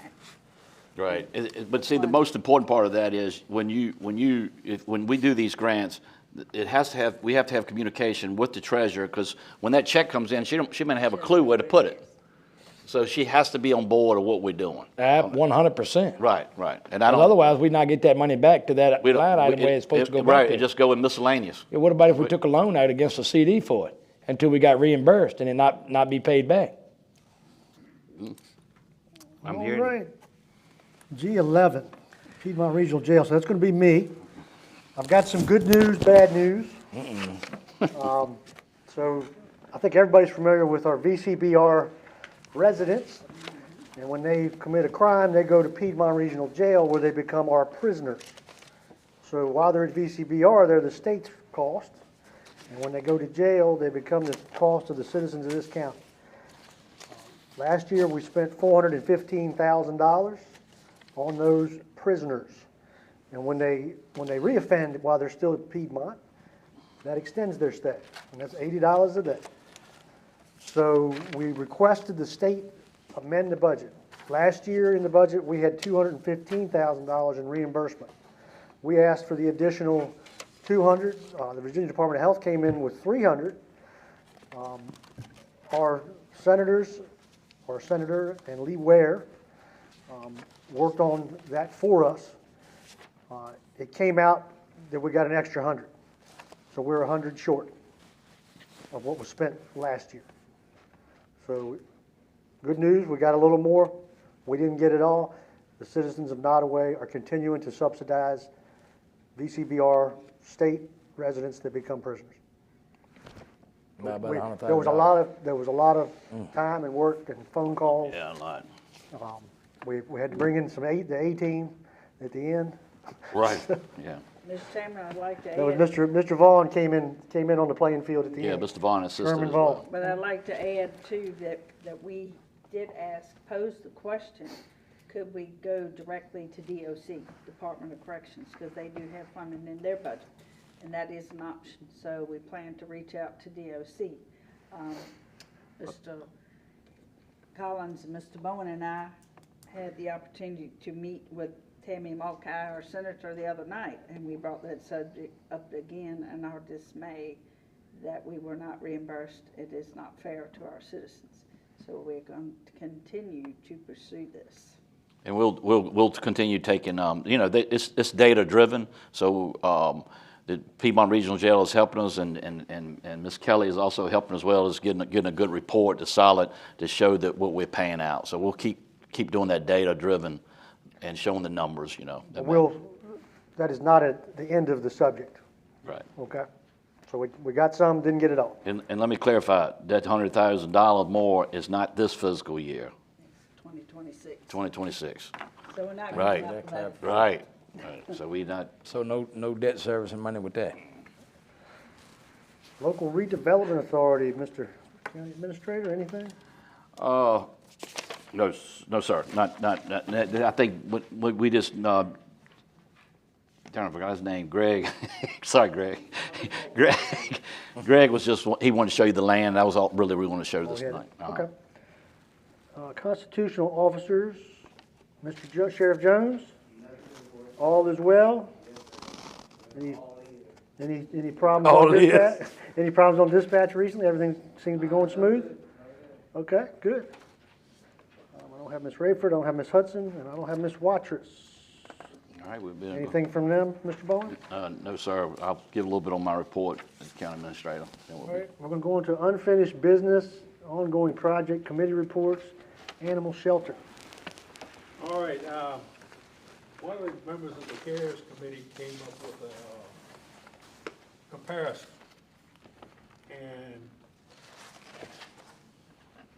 several columns, but I'll just go over a few. The new shelter, the location is in Burkeville, visible from 360, 460, and easily accessible. Current shelter is at the landfill. It's very hard to get to. Public parking will be at the new shelter. There's no designated public parking at the current shelter. The porch public entrance provides a welcome appearance and weather protection, none at the shelter. Vestibule reduces heating and cooling costs, provides security for animals, none at the shelter. The interior is going to be 6,500 square feet, which includes the attached outdoor dog runs. At the current shelter, the interior is only 1,100 square feet. I'll go on down the list. I mean, right now, the indoor kennels, with the planning, is outdoor exercise area is going to be 2,500 square feet. There's going to be a reception area for the space for interaction with the public, intakes, retrievals, and adoptions. Indoor kennels with connected runs, 14. It's going to be fresh air and exercise, covered drains, solid walls between the kennels with stainless steel ventilation grill at the top. At the current shelter, there's only 10 indoor kennels, no outdoor runs, et cetera, et cetera, et cetera. One of the big deals was the adoption cat room. There will be 16 cages. The adoption cat room at the current shelter is 6. There's a room for getting acquainted with the dog adoptions. There's a room for cat exercise and adoptions viewing room. There's an isolation room for cats and dogs, 13 cages for animals with contagious diseases. And, it goes on and on. It's going to be so much better. And special needs rooms for cats and dogs, 26 cages for surgery recovery, whelping mothers and puppies and other at-risk animals. There are none at the shelter now. There's going to be a sally port. Secure attached vehicle entrance includes storage in 2 temporary kennels. There's none at the current shelter. A lot of the stuff is none at the current shelter, what I'm reading to you. Animal receiving and assessment room, 4 cages, 2 dog runs, grooming and bathing tub, small refrigerator for medications. They're going to have a staff office. They got a reception, break room. A staff restroom will be at the new shelter. There's none at the old. Are you kidding me? I kid you not. I'm just reading you some of the stuff. It's amazing. The flooring is going to be epoxy rosin, however you pronounce it, sanitation control, ease of maintenance. The flooring at the current shelter is cement. There's a lot of different things in this thing, but they wanted to bring this to the public's attention, how much better it's going to be. It's really going to be a whole lot better. We, I don't know what they call that room right now, but anyway, we had a pre-bid conference on the 18th. 6 contractors showed up. I have met up there maybe 3 or 4 times with different contractors, subs who wanted to see how they're going to demo. One came up there today from Greenville, North Carolina. So that's a good sign. We did before we put it out on pre-bid, put it out for bid, we did meet with the state veterinarian in the office. They did make a recommendation. They took we had the sick room kind of in the middle, and they wanted on the outside of the building so you can exhaust right out the back.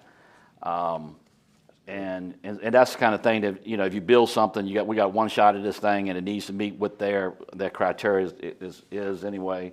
And that's about it. I think we are the opening. The sealed bids are coming in March 11th, and I think at 2 o'clock. And so looking forward to see what kind of numbers we're going to see. Anyway, that's it. Any other discussion? Broadband. I did get another 4th amendment signed. I appreciate our county attorney assisting with that. I was kind of nervous not getting that amendment because it was in our favor.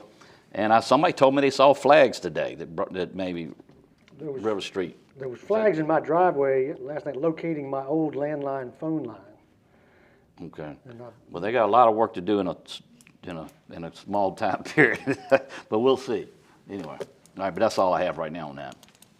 Landfill? Landfill, I'm expecting for the TRC, are scheduled to come at our next work session, which is March 13th. I sent them another email today just to verify. I have not received any confirmation from them yet, but it will not be Mike Lawless. It will be another person. I think it was a lady, and I can't think of her name right now. Bless you. Bless you. No, I wrote it down. Julie Williams Daves. That's it. Okay, but so we're looking for that report of numbers, comparison of what we can do in the future with the landfill. Okay. Okay. We've had some dispatching discussion already. Is there anything else? No, I always feel they would dispatch and no news is good news. Would that be a fair statement, Sheriff? Okay, that's a nod of yay. We discussed public safety radio. Right. I don't think anything further there. Any of the supervisors that want to report on their meetings that they go to, anything? I did not attend Crossroads, but we had the joint meeting with the school board. Yeah, I last wasn't week. able to attend the planning commission meeting either because of the meeting with the school board. So. Okay. Yeah.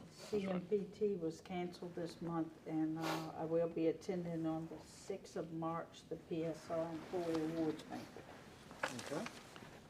We, I do recommend maybe if you would think about it, and we'll put it on business, possibly, Mr. Chairman, we're watching Mr. Rourke very well, and he's really pushing hard to get back in the saddle, like I like to say. But we do need somebody attending those social services meetings that he's a big part of. A lot of funding goes through there. But I'll have some conversation with Ms. Reed, and maybe it just could be one of my staff members attending. So, but I'm just gonna let you know I'm gonna do that. Anyway. Okay, yes, make sure we're watching. So we have that. representation. Yep, Yeah. make sure they're taking care of business. All right, nothing else there. New business, set animal confinement. Okay, looking at your J1 package, if we set confinement annually for dogs wandering from April 1st to May 31st, I would like a motion for the board to approve us to put this public notice out. If you so feel it's. I'll make a motion to put the public notice out to confine the dogs from April the 1st through the 31st of 2025. I'll second that. May 31st, April 1st to May 31st. All in favor? Aye. Okay, we'll move forward with that. Mr. Chairman, on J2, we got an invoice from Prince Edward for $41,815 for half of the cost of it for the boundary line adjustment. Their board and their county administrator feels that we both profit from this. We both had benefited both counties, and they sent us the invoice. And I'd like to clarify a couple things. Okay. Did they call us before they ordered it? When Christy Hudson and I met with them, because I knew that our commissioner had to get with our commissioner, they told me in that meeting that they were going to invoice us, and I said. Did they call us before they ordered it? Yeah, before they ordered the survey. Did they ask us, was we willing to cost share it before the survey was ordered? I think it says in there, said, I realized you did this, We refused it. we realized we that Nottoway County Board had previously declined to participate. Okay. Was there a contract? I don't think there's any more discussion. Yeah, I don't think so neither. No. All right, I figured that'd be pretty quick. Tell them thank you. J2 is done, so. Cut the other check. Okay, all right, yeah, I will send a kind letter. Send a kind letter. I'll send a kind letter. It don't hurt to ask though. They done smart by asking. That's right. Mr. Bowen, there is a second part to this letter though, requiring that Sarah Puckett is going to be reaching out because they've got to get law enforcement, registrar, school system, commissioner of revenue, all those involved at the table because Nottoway did gain some people.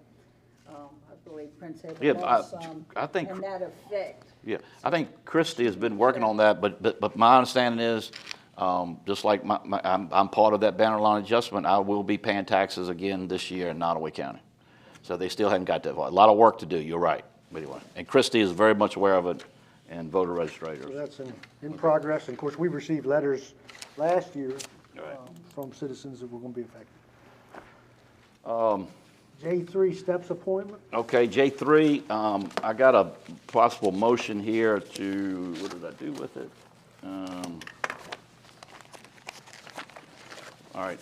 Anyway, Mr. Toth and I had a miscommunication. Most of the miscommunication was on my side, and I apologize to y'all. Not all on your side. I'll take part of the blame for that. So I got a motion here that with Mr. Nathaniel Miller. I wanted the county administrator, myself, to be on the STEPS board. We're investing $75,000 for that homeless shelter project, and I really wanted to be involved in that to make sure that money is utilized what you expect. And I didn't communicate that well with Bo, and I apologize again. And so what I was asking, is it possible that that his J3 is pretty much take Mr. Miller off, but we do have another position for Miller, which is on J4. Yeah, So, and I talked to Miller about that. okay, so that's the proposed motion, and that has to be done correctly in three different votes there. All right, so I'd like to make that motion. Yeah, you make the motion and rescind the vote for Mr. Miller, if you would, first. I move to rescind the vote to accept Nathaniel Miller's willingness to serve on the STEPS board for Nottoway County. Give a second. Need a second? I'll second it. All in favor? Aye. I made the motion. All right, and the next one, This is appointing you. yes. It's Toth back on there, but I'm gonna be his. You gonna take my Yes, sir. position? Yes, sir. So I'll make that motion to appoint the county administrator Steve Bowen to the STEPS board, As your alternate. serving as my alternate. Yeah, Yes. that's it, yeah, that's fine. Need a second? I'll Yeah. second it. He don't, I'm sorry, I took it. All in favor? Aye. And again, I talked to Mr. Miller on this, the IDA appointment. I'd like to make a motion, Mr. Chairman, that I move to appoint Nathaniel Miller to serve on the Industrial Development Authority to fill the vacancy created by the registration of William Coleman for a term expiring September 18th, 2025. I'll second. All in favor? Aye. Mr. Bowen, I have a question. Do we need to add the finance committee to this list or not? Finance committee to what, I'm sorry, Mr. Chair. For this board of supervisors meetings and groups? Oh, the committees and stuff. Oh, yeah, we could do that. Some unfinished, there's unfinished business. You think?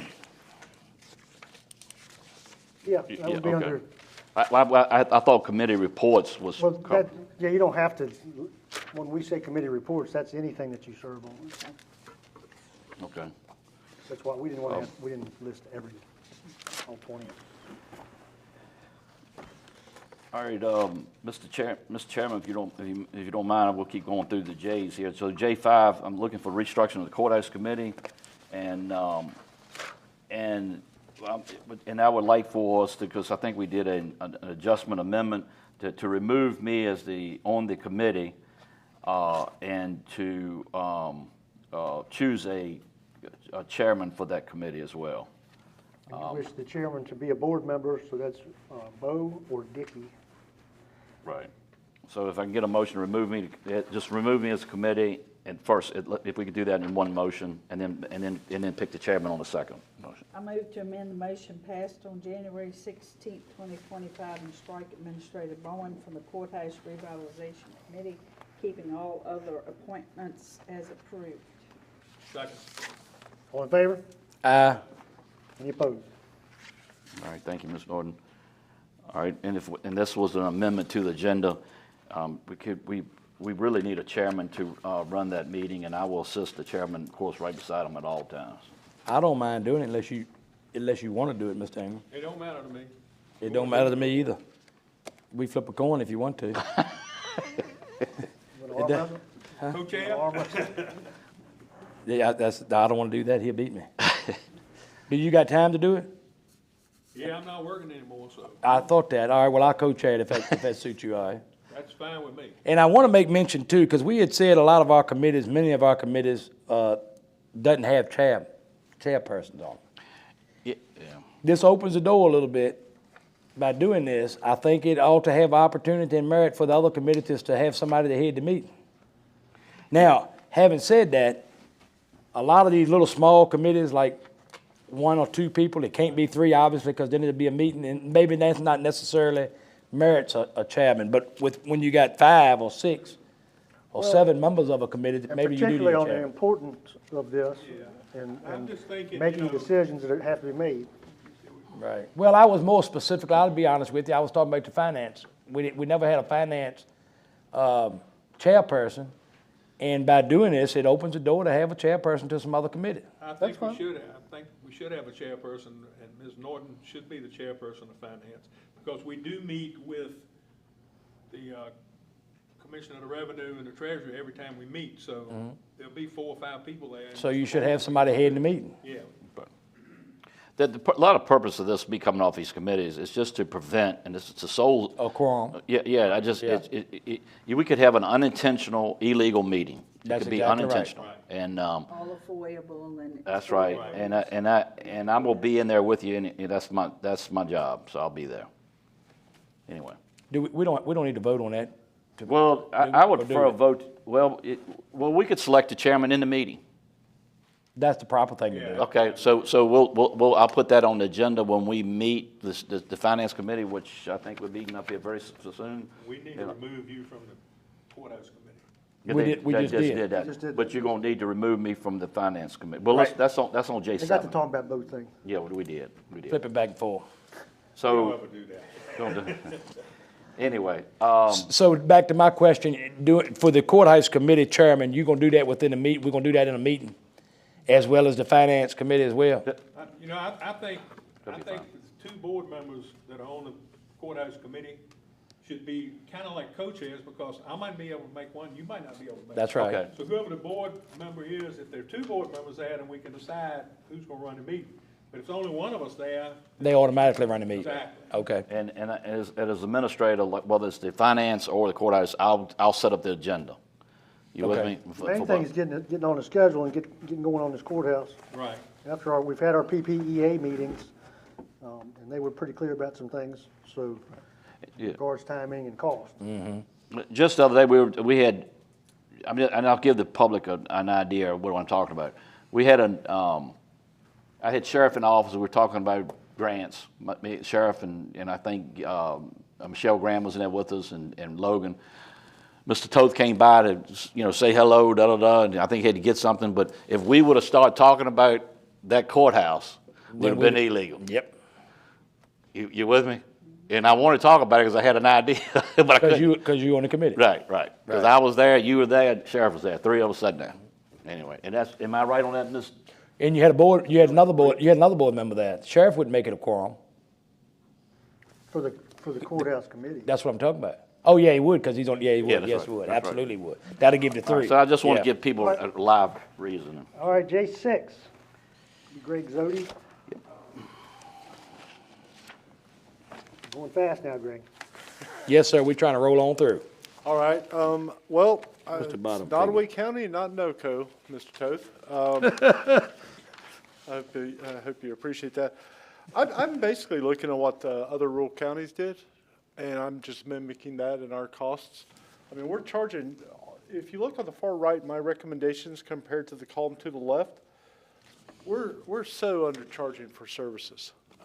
Minor subdivisions, we've never charged for those, less than 3 lots. Boundary adjustments, we've never charged for those. For permits, for temporary permits, we haven't charged for those. And I'm not pulling things out of a hat, but if you look at Cumberland County's rates, what they charge for, and Dinwiddie, I think they're reasonable. But I do think that we're missing out on some opportunities, not to profit, but to charge developers for staff's time and not put the burden on the taxpayers. Mr. Chairman, I'm trying to figure out how to try to move forward a little bit on this instead of this is a beast. Would you like maybe Mr. Zodi to give recommendations and color-coded yellow's recommendation or something, something that y'all can have a starting point, I guess you Well, would he's say. kind of got the recommendations all listed on the right. Yeah, but I mean, do you want to do a work session for that, or you want to get deeper in this meeting with that? How do you want to? Certainly don't want to do it in this meeting. I'd like to see us be able to get attainable numbers since we're at budget time to what you think. I know we can't plan on what kind of permits we're gonna issue, but You based can- on you prior can years, average. with this increase, what kind of increase would we see in our dollars and our? It may not be a tremendous amount, but it's a positive movement. Might cover some of your labor, Mr. Zodi.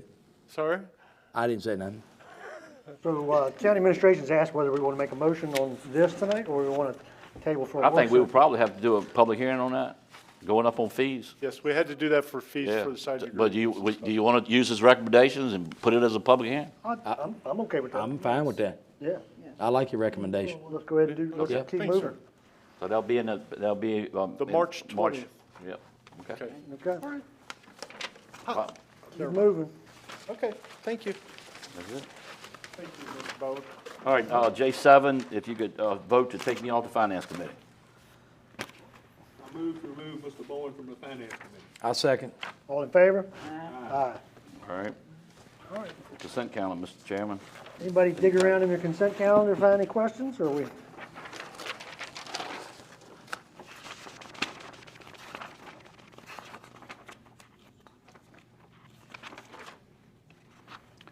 K3, that's just pass-through money as well with Blackstone. I guess you know that. And of course, the VACORP insurance reimbursement, I don't know, was that another deer? So I don't know. But let me say right to show, so we met with VACORP because we was trying to get our premiums down. I can't even say it. So in the sheriff, what they recommended those, I call them cattle guards, but that ain't what it's called. Right. So he gets them and they deliver them. He buys some of them, but he didn't put it on his vehicle yet, and he hit a deal like the next week. I seen it parked over here. The next day. Next day. Okay, You can't make Sheriff, go ahead and get those on. you can't make that up. The deer are hungry right now, the woods is greening up. Yeah, to prove the consent, just prove the whole consent calendar will be all right.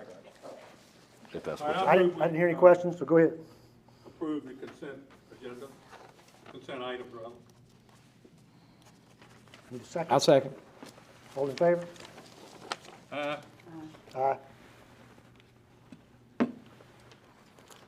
Any discussion or questions about your correspondence information items? CRC, Crossroads Patients, annual report for Nottoway Extension, Dominion Energy, Juneteenth celebration. Mr. Bowen, County. we have to talk about the date for Juneteenth. Remember Yes, that I meeting? got, we that on your- got that on the agenda. But the Juneteenth, what he's saying is that day is one of our board meeting days, so it's a holiday. And so, and it's a holiday that we will honor. And so we probably have to pick another day. So I will have that in the package probably May. I won't put it too early, or maybe April. June the 19th. Right, June 19th. So, and I'm hoping that y'all might just do the following Thursday like we did the storm. Keep in mind, that's budget time, so. Yeah, I got you. Mr. Hyde, L8 is important. State police coverage. Very important. Could you stand up to the microphone and explain to the citizens what's happening? Okay, well, Sheriff Jones may be able to give a little more on it, but I did talk to the sergeant in Dinwiddie, and he has too, in different conversations. I do have a list of troopers, it was 12, and he may be able to build on that, but we know they shared with Dinwiddie and Nottoway. So we didn't really, the way I understand it, from Sergeant Moss, and again, Sheriff Jones may know different, but they have 12 available. So they're not really considered Nottoway, they're not really considered Dinwiddie, they're just everybody. And it depends on where they are. Now, interstate always has taken priority. I used to run interstate. It's always been a priority for them. If they're all out there doing an interstate, that's where they are. And I guess, do you want Sheriff Jones to speak on it as well? Or? Speak to response time and tying up the deputies on traffic. I think there was some concern. Unfortunately, we've been dealing with this problem for the last 6 months before they made it official, I guess. Okay. My deputies have been working crashes. We just been dealing with it. Sometimes there's not a people available. We have to deal with it. So they're no longer assigned to certain state troopers to Dinwiddie and certain state troopers to Nottoway? Well, my understanding, when I spoke to Sergeant Moss, basically they're assigned to both counties, man, pretty much. 12. Yeah, they're assigned to cover Nottoway and Dinwiddie. Again, the interstate takes priority.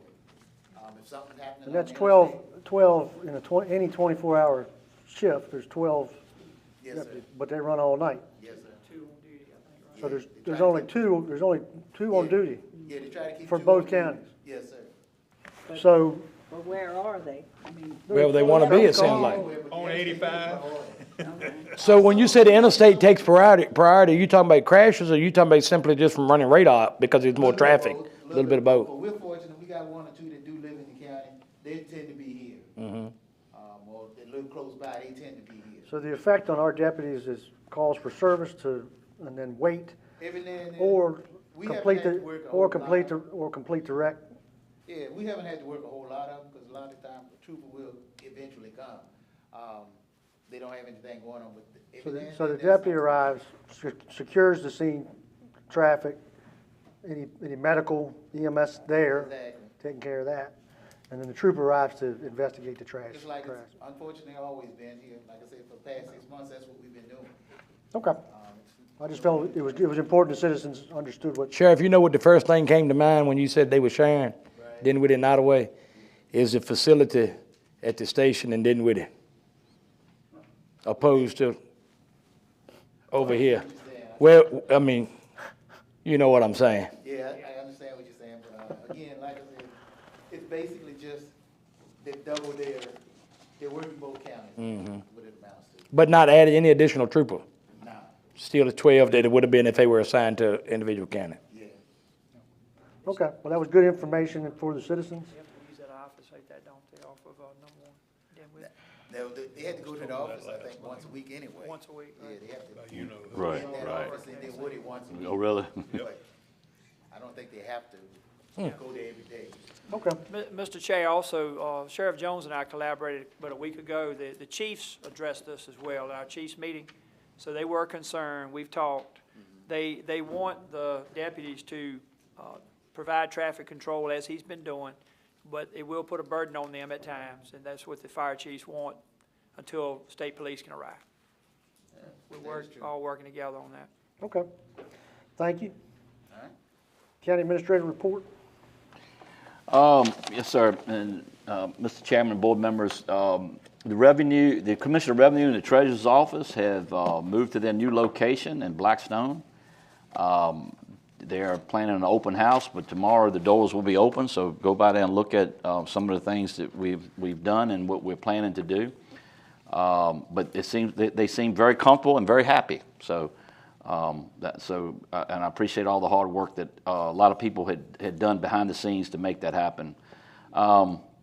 We have selected a new director for the Virginia Heartland Regional Economic Development Alliance. I'm in a meeting tomorrow to negotiate salary and benefits, and so you should be hearing some more of that soon. When that person gets on board, the first thing I'm going to do is planning to do is introduce to the board.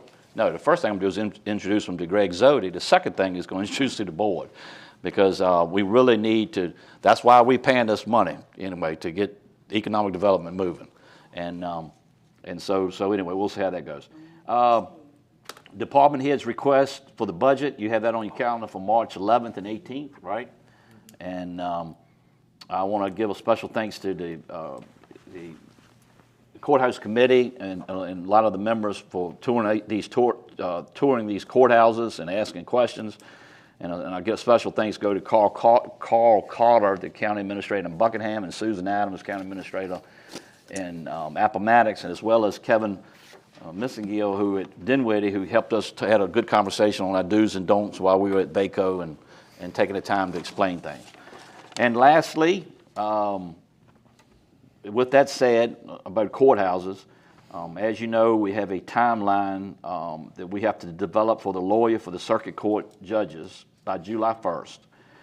Next month, I will be asking you all to consider adopting a PPEA guidelines by utilizing this avenue of design and / bill. We should be able to give a timeline that is acceptable to the judges and an ability to be able to develop a budget that we can look at. And with that said, I would leave it up to the board to consider, to be thinking that our names are on my name and your names are on that, and John Rourke as well, is on that court order. And we have Catherine here tonight, and they have been working hard, she's been working hard with these guidelines, knowing that this is a good avenue that we could take. And that timeline is close, and that'll be a fair statement. So I just wanted you to be thinking about that, and if y'all don't have any comments about the courthouse. I enjoyed going on the tours. Saw some things that I thought were good. Saw some things that I didn't think were so good. I mean, you know, it's you look at what you gotta have, and that's pretty much what I was looking for, what we have to have. Mhm. And I was impressed with some of them. I'd like to add, to clarify what PPEA is. It's Public-Private Education Facilities and Infrastructure Act. It's a Virginia law that allows public and private sectors to work together on public projects. And I was dumbfounded, actually, when we had our meeting, we have met with a group already, that Nottoway actually founded this program. Yep. And it's a very good program. It'll show a good faith effort to the judge that we are trying hard to work within the means, and we're going to try our best to provide our citizens with the most economically friendly, if you can say that about a courthouse, but we are searching all avenues. We haven't talked about it a lot because, as Mr. Bowen has stated, we are under litigation, but we are doing our level best to do the best we can for the citizens on this project. So, some of those conversations, Ms. Norton, I'd like to, some of you were in one meeting and I was in another meeting, and we'd always didn't hear the same thing and had conversations because we couldn't have 3 board members in there. But there is a difference between, and it's hard to come up with that number, but there is a difference between new construction and renovation square footage cost. That new construction is, we heard numbers anywhere over $500, I think, a square foot. And depending on your renovation number, it could be anywhere between $300 to $400. We don't really, depending on what, it's hard to give that measure. It's like if you got to relocate the sheriff's department somewhere, then that's part of that square footage that you have to pay, So, but just keep that in mind as well, But anyway. And the key in the whole meeting for me was control cost. This will allow us to control cost, and it will allow for full community involvement. Surprisingly, they guarantee the price. So what happened to us with the animal shelter in regards to inflation won't happen. That's a good point. Yeah, very good point. I picked the same thing up from the meeting. They said, I said, so in other words, y'all would be the project manager? They said, yes, so that would save us money right there.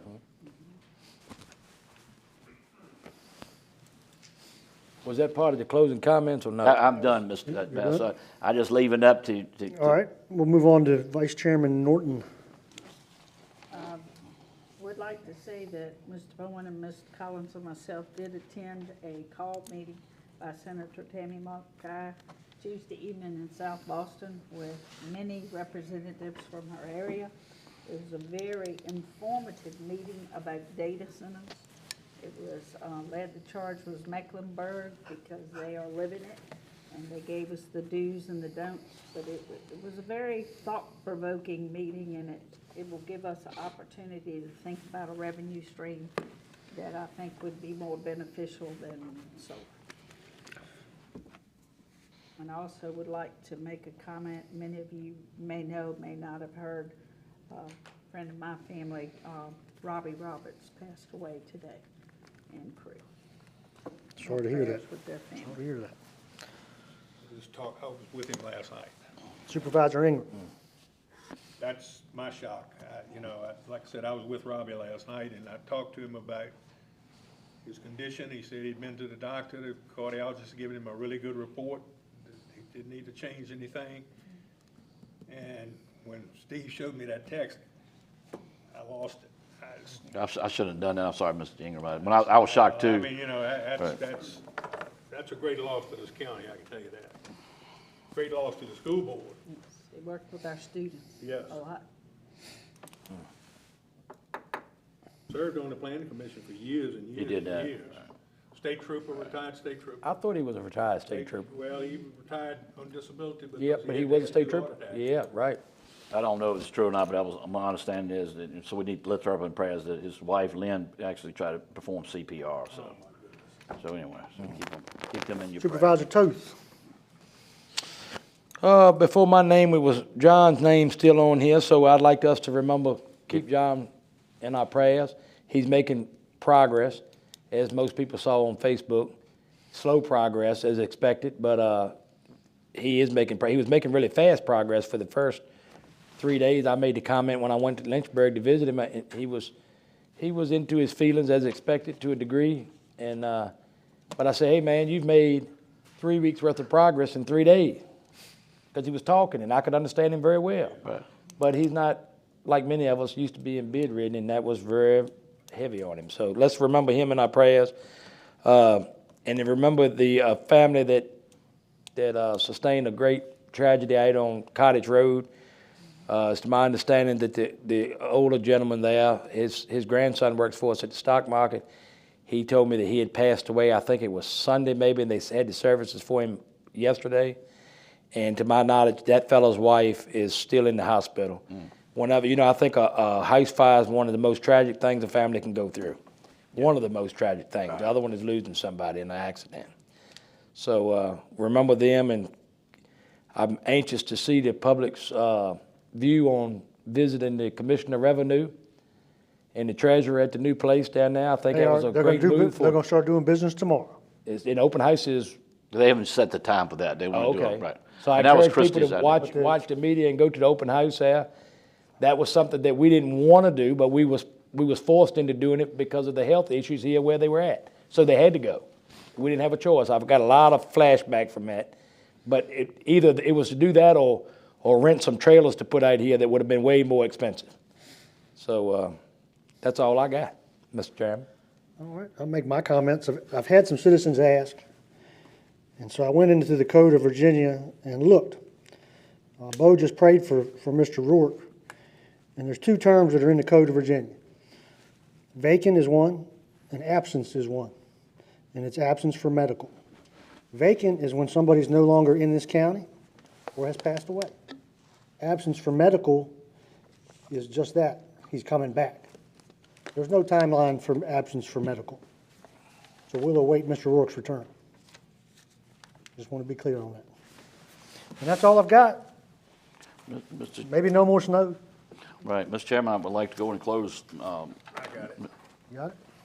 I move that the Board of Supervisors of Nottoway County, Virginia adjourn into closed meeting pursuant to Code of Virginia 2.2-3711A3, discussion or consideration of the acquisition of real property for a public purpose or of the disposition of publicly held real property where discussion in an open meeting would adversely affect the bargaining position or negotiating strategy of the public body. Specifically, property located near Fort Barfoot, and 2.2-3711A1, discussion, consideration, or interviews of prospective candidates for employment, assignment, appointment, promotion, performance, demotion, salaries, disciplining, or resignation of specific public officers, appointees, or employees of any public body, specifically relating to personnel matters now pending in county administration.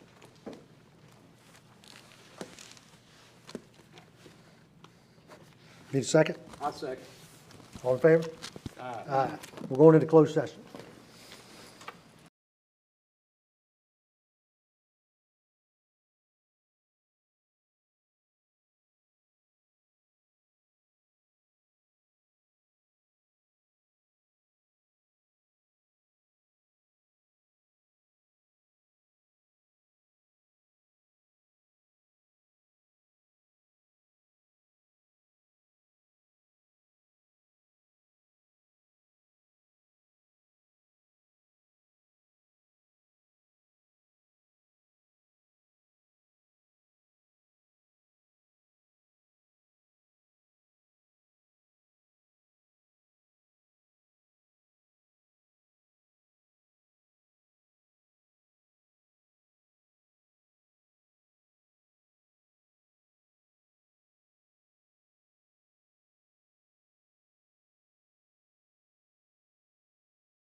Not bad, Mr. Chairman, hour and a half, 2 hours and a half.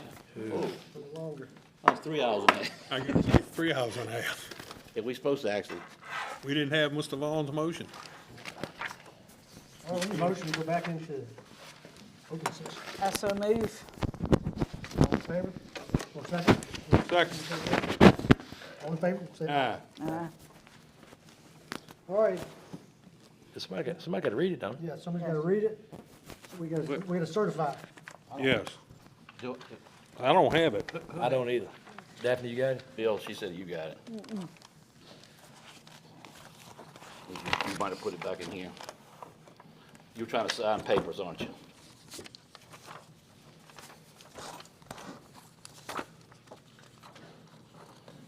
Daphne will take a Got it.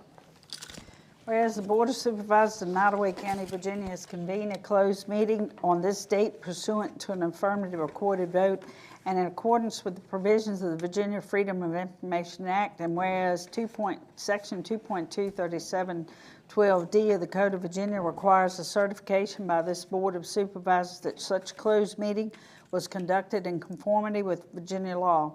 Now therefore be it resolved that the Board of Supervisors of Nottoway County, Virginia hereby certifies to the best of each member's knowledge only public business matters lawfully exempted from open meeting requirements by Virginia law were discussed in the closed meeting to which this certification resolution applies, and only such public business matters as were identified in the motion convened the closed meeting were heard, discussed, or considered by the Board of Supervisors, and no action was taken in the closed meeting regarding the items discussed. roll call. Mr. Coates, I certify. Ms. Norton, I certify. Mr. Ingram, I certify. I certify. All right, we're back in open session. Chairman, I think there's no action needed. I move to adjourn.